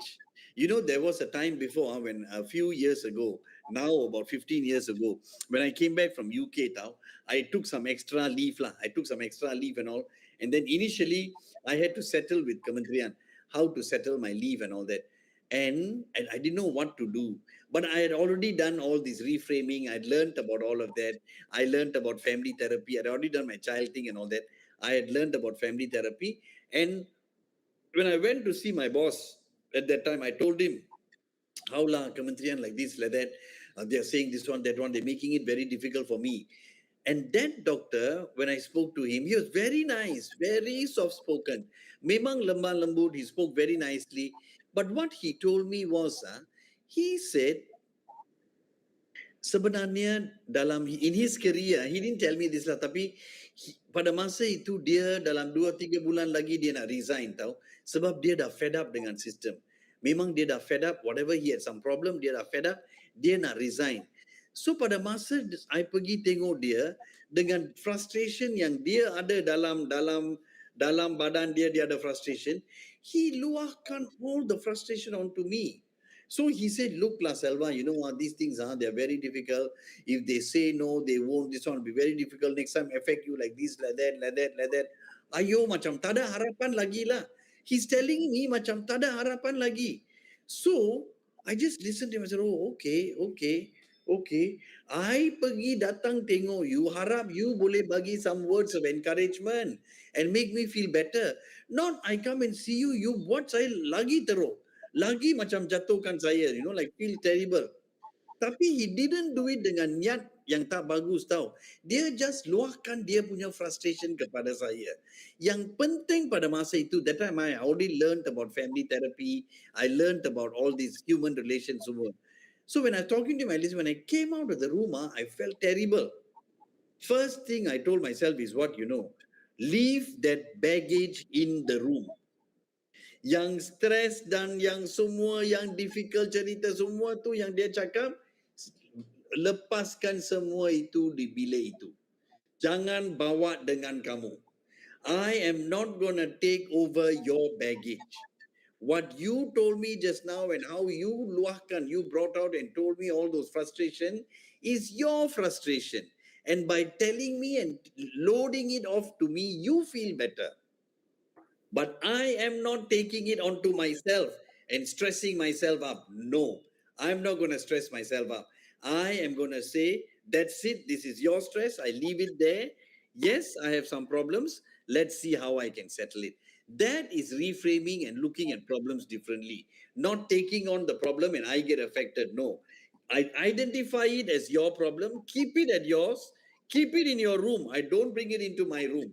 And then when I came out, I felt better. I said, no, I am not going to get affected by this man's frustrations, that kind of thing. Okay. So learn to get rid of negative thoughts or feelings that can result in stress.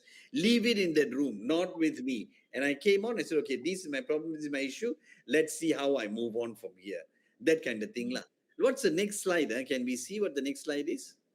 And this positive, in anything that you do and in everything that you do, a positive attitude is extremely important.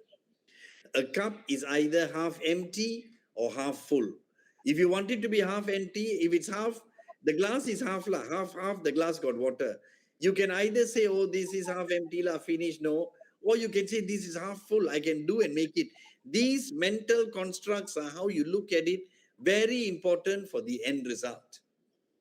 These things have a lot of truth in them, really, a lot of truth in them. Okay, maybe we can take some questions and answers now for the next half an hour or so, and then after that, see where we go, Dr. Yo. All right. Thank you very much, Dr. Silva. No problem. Ya, saya rasa tadi yang Dr. Silva sebut tentang reframing, itu salah satu teknik yang sangat-sangat penting lah, terutamanya kepada pemimpin, ya, let's say our pengetua dan guru besar di sekolah, katakan bila mereka menghadapi dengan guru-guru. Saya rasa tadi Dr. Silva telah berkongsi dengan sangat baik, ya, kita sebagai pemimpin ni kalau boleh kita elakkan, we don't try to load our baggage to others. Bila ada guru-guru masuk ke bilik untuk jumpa kita tu, sepatutnya sebagai seorang pemimpin, ya, apakah cara yang sepatutnya, ya, doktor, untuk mereka membimbing guru-gurunya ataupun staffnya. Katakan bila ada yang masuk ke bilik pengetua, ada guru besar, untuk nak luahkan macam-macam lah masalah mereka kepada mereka. Sebagai seorang pemimpin, macam mana patut mereka, how should they handle this kind of cases? No, it depends what the problem is. It depends what problem the person brings. Then accordingly, we need to do what needs to be done lah. If a teacher comes and says, look, I'm very stressed and I cannot come to work from tomorrow onwards, I don't want to come to work. Like that cannot lah. Hello, sorry teacher, coming to work is compulsory. I also want to relax at home, but got no choice, have to come to work. That kind of thing. It depends. But one important thing is, whenever people come with problems, it is good to listen lah. It's good to listen them out and hear and see what they got to say. That always helps a lot lah. That will always help if we are willing to listen. Sometimes when people come with problems and they luahkan perasaan, they don't want you to actually give a solution. They just want you to listen to what they've got to say. So just the listening sometimes is enough for them to feel better, and they themselves will go back and settle the problem. They just wanted somebody to listen and validate the thing lah sometimes. So it depends on the situation actually. That kind of thing lah. Yes, thank you. Yeah. Again, mungkin dia akan kembali kepada yang teknik komunikasi kita lah kan. Sebagai seorang pendengar yang aktif, dan juga kita perlu ada perasaan yang orang kata empati. We have to be empathetic to them when we listen to all these luahan hati. Yeah. Okay. The next questions that I have here, Doctor. Apakah strategi yang paling sesuai untuk nak beri sokongan awal kepada individu yang ada masalah kesihatan mental ini? Ada apa-apa strategi yang sesuai ke pada peringkat awal? No, you see, I saw, this kind of question, you see, where mental illnesses or mental health problems are concerned, it's very important that you detect problems early. Very, very important that you detect problems early. That is, let's say in a classroom where teachers are concerned. If the teachers see that one boy or the other boy or one boy is having some problems, all the other students are able to copy from the blackboard, or all the other students are able to copy those notes, but this guy cannot. Sometimes the people feel, never mind, let it be, he will learn. If they think there is a problem, they should identify it early. They should identify these problems early and see what kind of support they can give these students. These are very, very big questions, you're asking. Things like, even, you see, like even in education where you all are concerned, you have pendidikan perdana, you have got pendidikan khas, you got pendidikan dalam community, all of that is in it, PPKI and all that. You've got different types of schools, right? In your pendidikan khas, in your special needs education and all, children who are problematic, who cannot follow, who are slow, who try, memang dah try, cannot, should be in the schools that are suitable for them. But these schools, which are not pendidikan perdana, which is your PPKI or all that, inclusive education. One class is there, but in a normal school. The teachers in these classes must be very well trained. They must know how to handle problematic children. But the sad truth is, I think sometimes, I may be wrong here, this is Ministry of Education, I'm not so sure. I think sometimes, not always, sometimes, it's the problematic teachers who are there with the special needs students. That cannot be, The teachers with these problematic kids must be extra good, extra capable, so that they can handle these difficult kids. You get what I mean? But I think often what happens is, it's the teacher who doesn't perform, is put in special needs class. That will fail miserably, cannot. That is one in terms of the system. But how to help these people means, my take on that would be, for all these, is identify them early. Teacher sees a problem early. Teacher also must have a good SOP. The school or your kementerian must have a good SOP. Teacher sees a problem student. What does she do? Whom does she refer to? Whom does she speak to? Does she speak to Guru Besar first? Does she speak to counselor first? Does she speak to the parents first? And then, okay, student has gone to counselor. From counselor, what happens? After counselor still not settled, then what happens? Do they speak to Guru Besar? Do they refer to clinic kesihatan? That kind of plan pathway must be there, so that teachers know what to do and how to handle problematic students and that kind of stuff. Identifying a problematic student, I don't think teacher finds very difficult. Identifying may not be, but what to do when they've identified, I think may be a problem. And that is where there must be a clear pathway for them, and you don't have to know much. Ini bukan mental health. This is Kementerian Pendidikan coming up with an SOP as how to make sure that these people have a pathway to get themselves into treatment. First, counselor cannot inform counselor cannot inform Guru Besar, make a referral to clinic kesihatan. Let doctors see if there's mental health issue and then take it from there. Okay? Yes, thank you doktor. Jadi perlukan garis panduan lah seperti yang doktor cadangkan ya, garis panduan untuk macam mana prosedurnya. We take one step at a time macam itu lah kan. Absolutely. Yes, I think dia lebih kurang sama juga senario yang begitu sekiranya dia berlaku pada dalam kalangan pendidik, iaitu guru-guru kita lah, sebagai pemimpin di sekolah itu perlu berupaya untuk identify ya, untuk nak tahu mungkin guru-gurunya sebenarnya ada simptom-simptom yang doktor kongsikan tadi.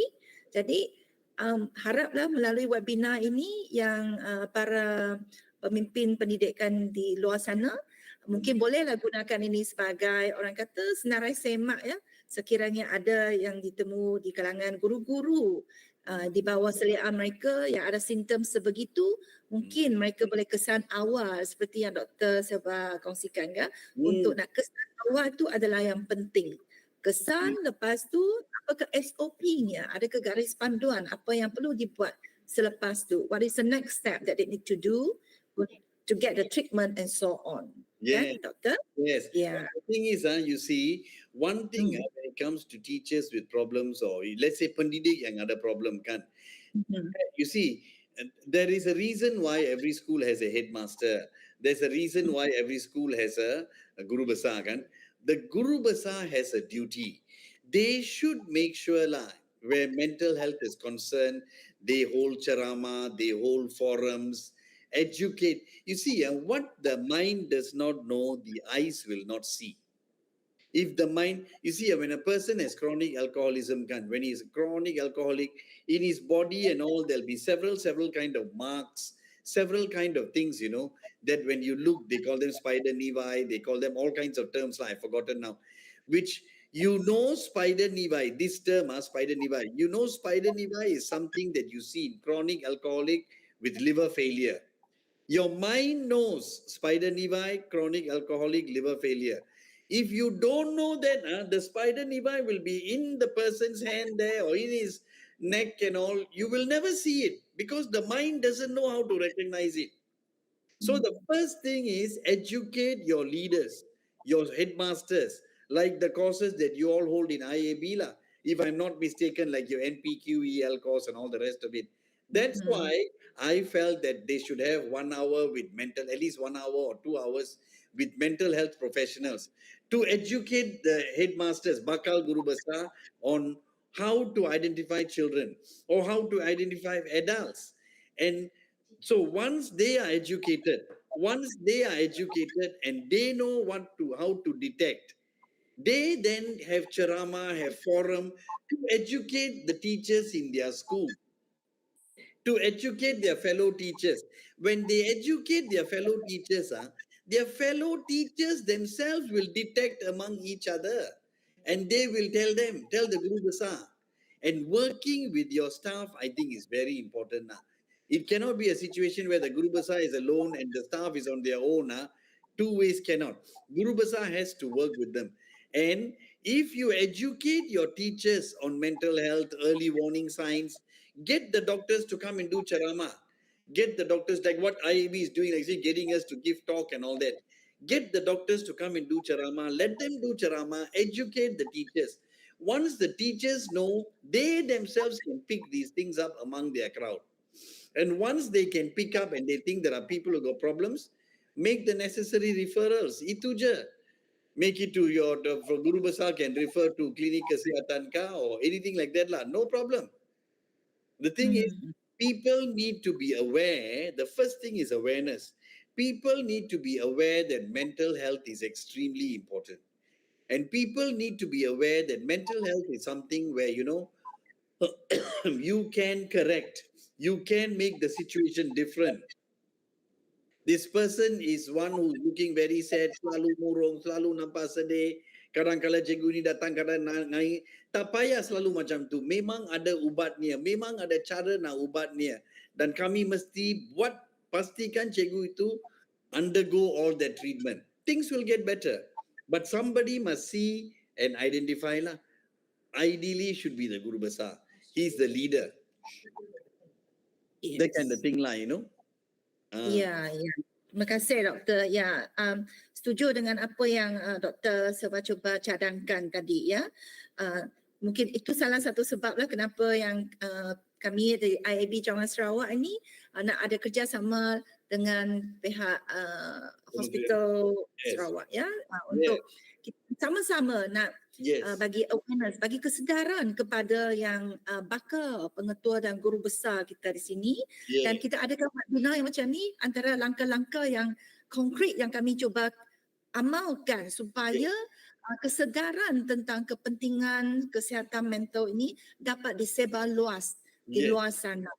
Dan sekiranya pemimpin kita semua ni dah ada kesedaran yang tinggi tentang kepentingan kesihatan mental ni, maka macam apa yang dikongsikan oleh Dr. Selva tadi, kita buat cascading from the leaders in school and then cascade to the teachers and then teachers then go down to students. So melalui cara itulah yang kita boleh sama-sama ya untuk usahakan menjaga kesihatan mental.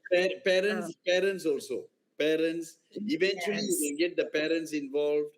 And once you get the parents involved, parents are involved in that community, you can get the whole community involved. Everybody works, but it's not as simple.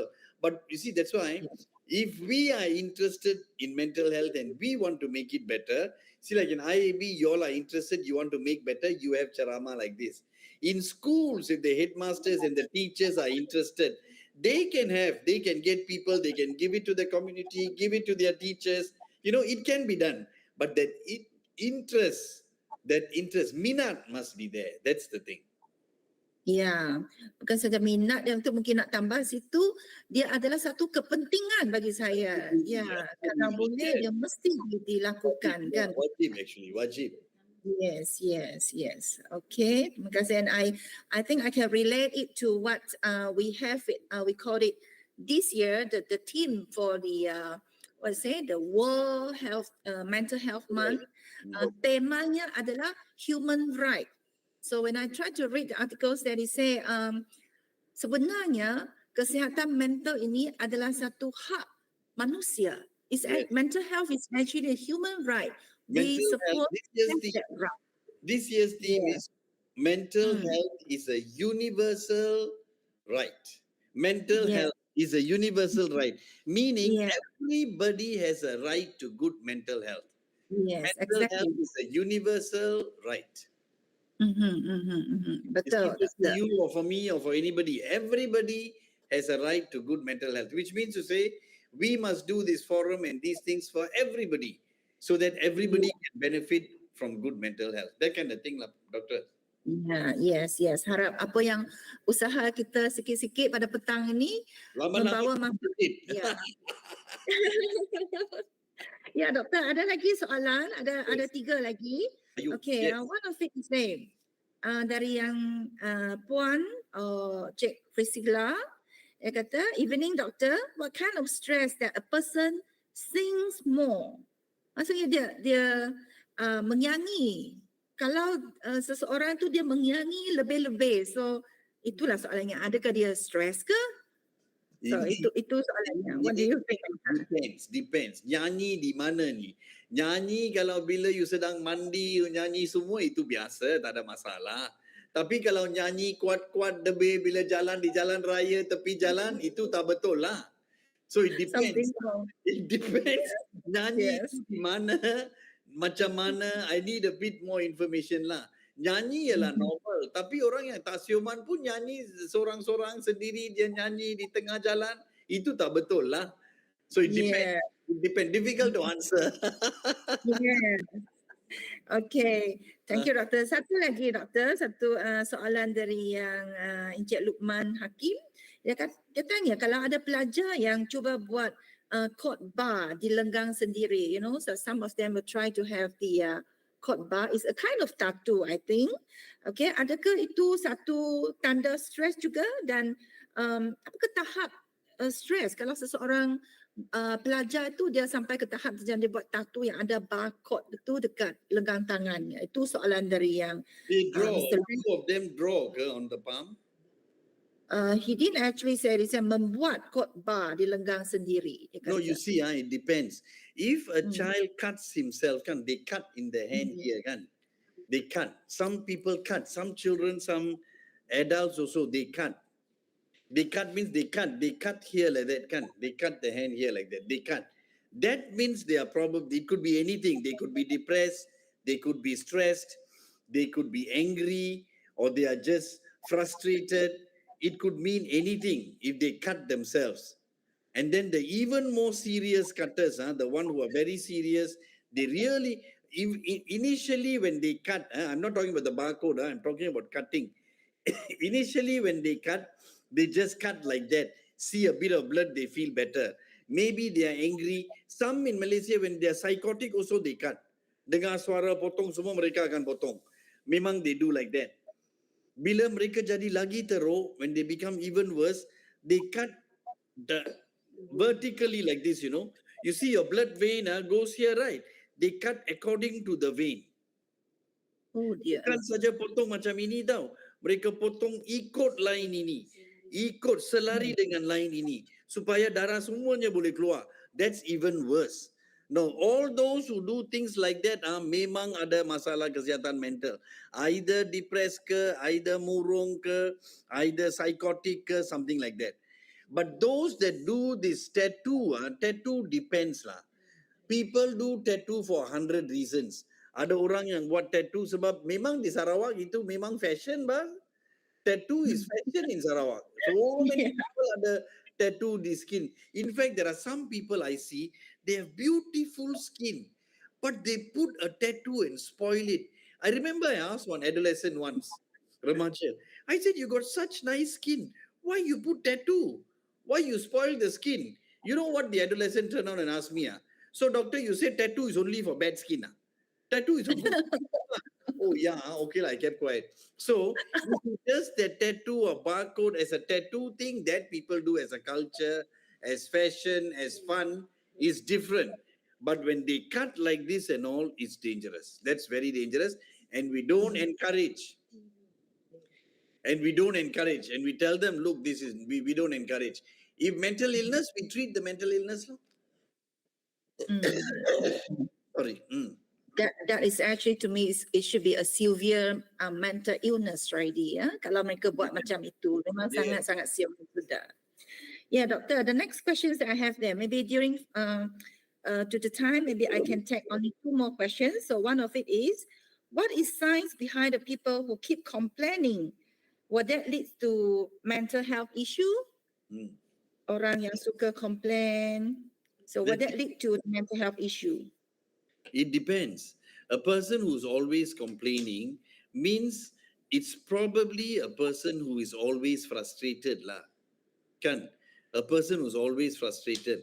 And anybody who has chronic frustration will surely can lead to some kind of mental health lah, unless something is done by the person or by those around the person. It doesn't have to mean that just because somebody is complaining, their complaint is correct. Some people just like to complain. Cara mereka, personality mereka ialah complaining personality. Memang mereka suka complain saja. That's too bad lah. You can ignore. You can ignore and tell them, look, this world isn't made only for you. We all have to live in it. So we are living in it. You also learn to live in it. You can't just, there are some who are just complainers. Sorry lah, it doesn't work like that. But somebody who's constantly complaining means it's constant frustration. Constant frustration. And constant frustration cannot make you happy. How can constant frustration make you happy? So it is worth, if the person is anything in mental health, the person must be willing first.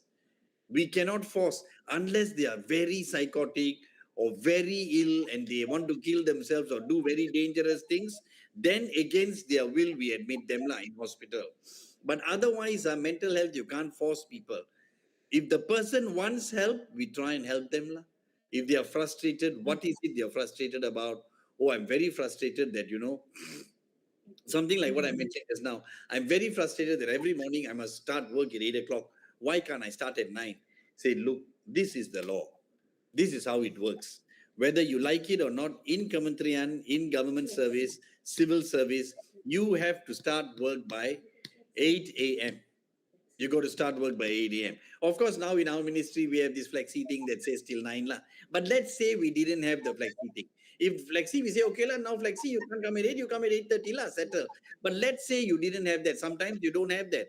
Okay, but and the law says you have to come to work by 8. What I would tell a person like that is, look, you say this, that you cannot come to work by 8, you hate it. Why? Because it's difficult for you to wake up. For you to come to work by 8, the only reason why you find it difficult to come by 8 is because you find it difficult to wake up early. Correct? It's because you're finding it difficult to wake up early. Can we devise a way where you sleep? At the end of the day, per night, you need 6 to 7 hours of sleep maximum. More than 7 hours, you don't need as an adult. So if you've got to come to your place of work by 8 o'clock, what time must you leave your house? Let's say you got to leave your house at 6 o'clock. Practical solution to problem. I must leave by 6 o'clock. I'm here by 8 o'clock. Okay, you are sincere. Can you sleep, say from 9:30 or 10 to about 5 o'clock? Then 1 hour you get ready. Can what? Or you sleep from 9. Make sure whatever you have to do, you do. You sleep by 9, you wake up at 5. You've had your 8 hours of sleep. You can sleep at 9:30 or so. You get 7.5 hours of sleep. Enough. Wake up and go to work. It's just a matter of putting some discipline and some structure into your life. That way, you do something positive, you come to work early, you have overcome a problem, you will feel better. Instead of you complain, it doesn't get you better, the situation is not going to change, the law is not going to change for you, you're going to keep on being frustrated, you have to change. So let's see where we can change it. Looking at the root of the frustration sometimes. But in some, they want it all their way. If they want everything their way, we say, sorry, lah, the world doesn't work like that. Just shut up and follow the rules. That's it. Otherwise, don't like, leave. Go to another place. This is not the only job in the world. There are so many places with so many different jobs. Maybe those are more suited for you. Please be our guest and leave. That's all. Simple line. Yeah. Life can be too mollycoddle. Oh, let's cannot. Too all. I mean, you see, that's why I feel also like, like now doctors and all. Some doctors are okay. Some young doctors. Some are very, very good. Some are terrible. The terrible people must make sure they buck up, because you have got people's lives in your hand. You take the wrong blood, you do the wrong thing, people's lives can get affected. So we are holding important position. You need to be responsible. If you cannot, then leave, do something else, no problem. There's so many things you can do. You don't just have to be a teacher. Teacher, you're dealing with young people's lives. You're Yeah. educating them. So important. And you go, I don't know, but I don't want to say. It's okay. Carry on. Yes. Anything else?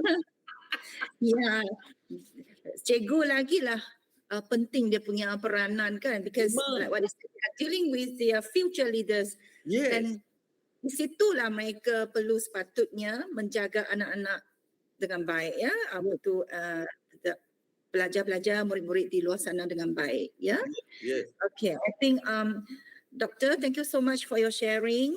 Kita cuma ada tinggal seminit saja. Mungkin ada soalan yang tak sempat kita nak jawab pada yang tanya, dan kita mohon maaf banyak-banyak kepada mereka. Dan saya rasa dengan ini kita berakhirlah sesi soal jawab kita tadi, ya Doktor. Sure. Maka kita sudah sampai ke penghujung webinar kita pada petang ini. Dan sebelum kita berundur, saya ingin ambil kesempatan ini untuk ucapkan setinggi-tinggi penghargaan dan terima kasih kepada Yang Berusaha Tuan Haji Ahmad Shah bin Tambi, our pengarah cawangan, dan juga Dr. Siti Noshila binti Khairuddin Yap, our timbalan pengarah cawangan, dan juga our heroes, the teams behind the scenes. Sure. They are Puan Zimala Devi J. Ramia, Ketua Jabatan Pembangunan Profesionalisme Berterusan, Dr. Aswandi bin Rahman, Ketua Jabatan Kepemimpinan Bahasa dan Komunikasi, Puan Ismawati bersama saya di sini menjalankan tugas Ketua Jabatan Kepemimpinan Teknologi dan Digital, dan juga Encik Bali bin Sapi, Penolong Pegawai Teknologi Maklumat. I think without them, we are not able to have these sessions, ya, Doktor? Terima kasih banyak kepada semua pihak yang terlibat secara langsung dan tidak langsung untuk menjayakan webinar ini. Dan dengan ini berakhirlah sudah webinar pada petang ini. Segala kekurangan yang berlaku sepanjang majlis ini berlangsung, kami memohon beribu kemaafan. Last but not least, can I have the last slide, please? Please allow me to put this take-home message here. I have one slide. Yes. We wait for Puan Ismawati to help us to pause the slide, please. Sure. Slide yang terakhir. Okay, I would like our audience to take home this message. Take time for your happiness. Life is too short. So with this, I wish everyone to have a happy weekend. Dan semoga tuan-tuan dan puan-puan berjaya untuk maintaining your good mental health. And sekian, kita berjumpa lagi pada masa akan datang. Thank you so much, Dr. Silva. Thank you. Thank you to you, Dr. Yo, and to IAB as well for inviting me and having me on board today. Thank you. Thank you so much, Doctor. See you. Bye-bye. Bye-bye. Bye. Bye.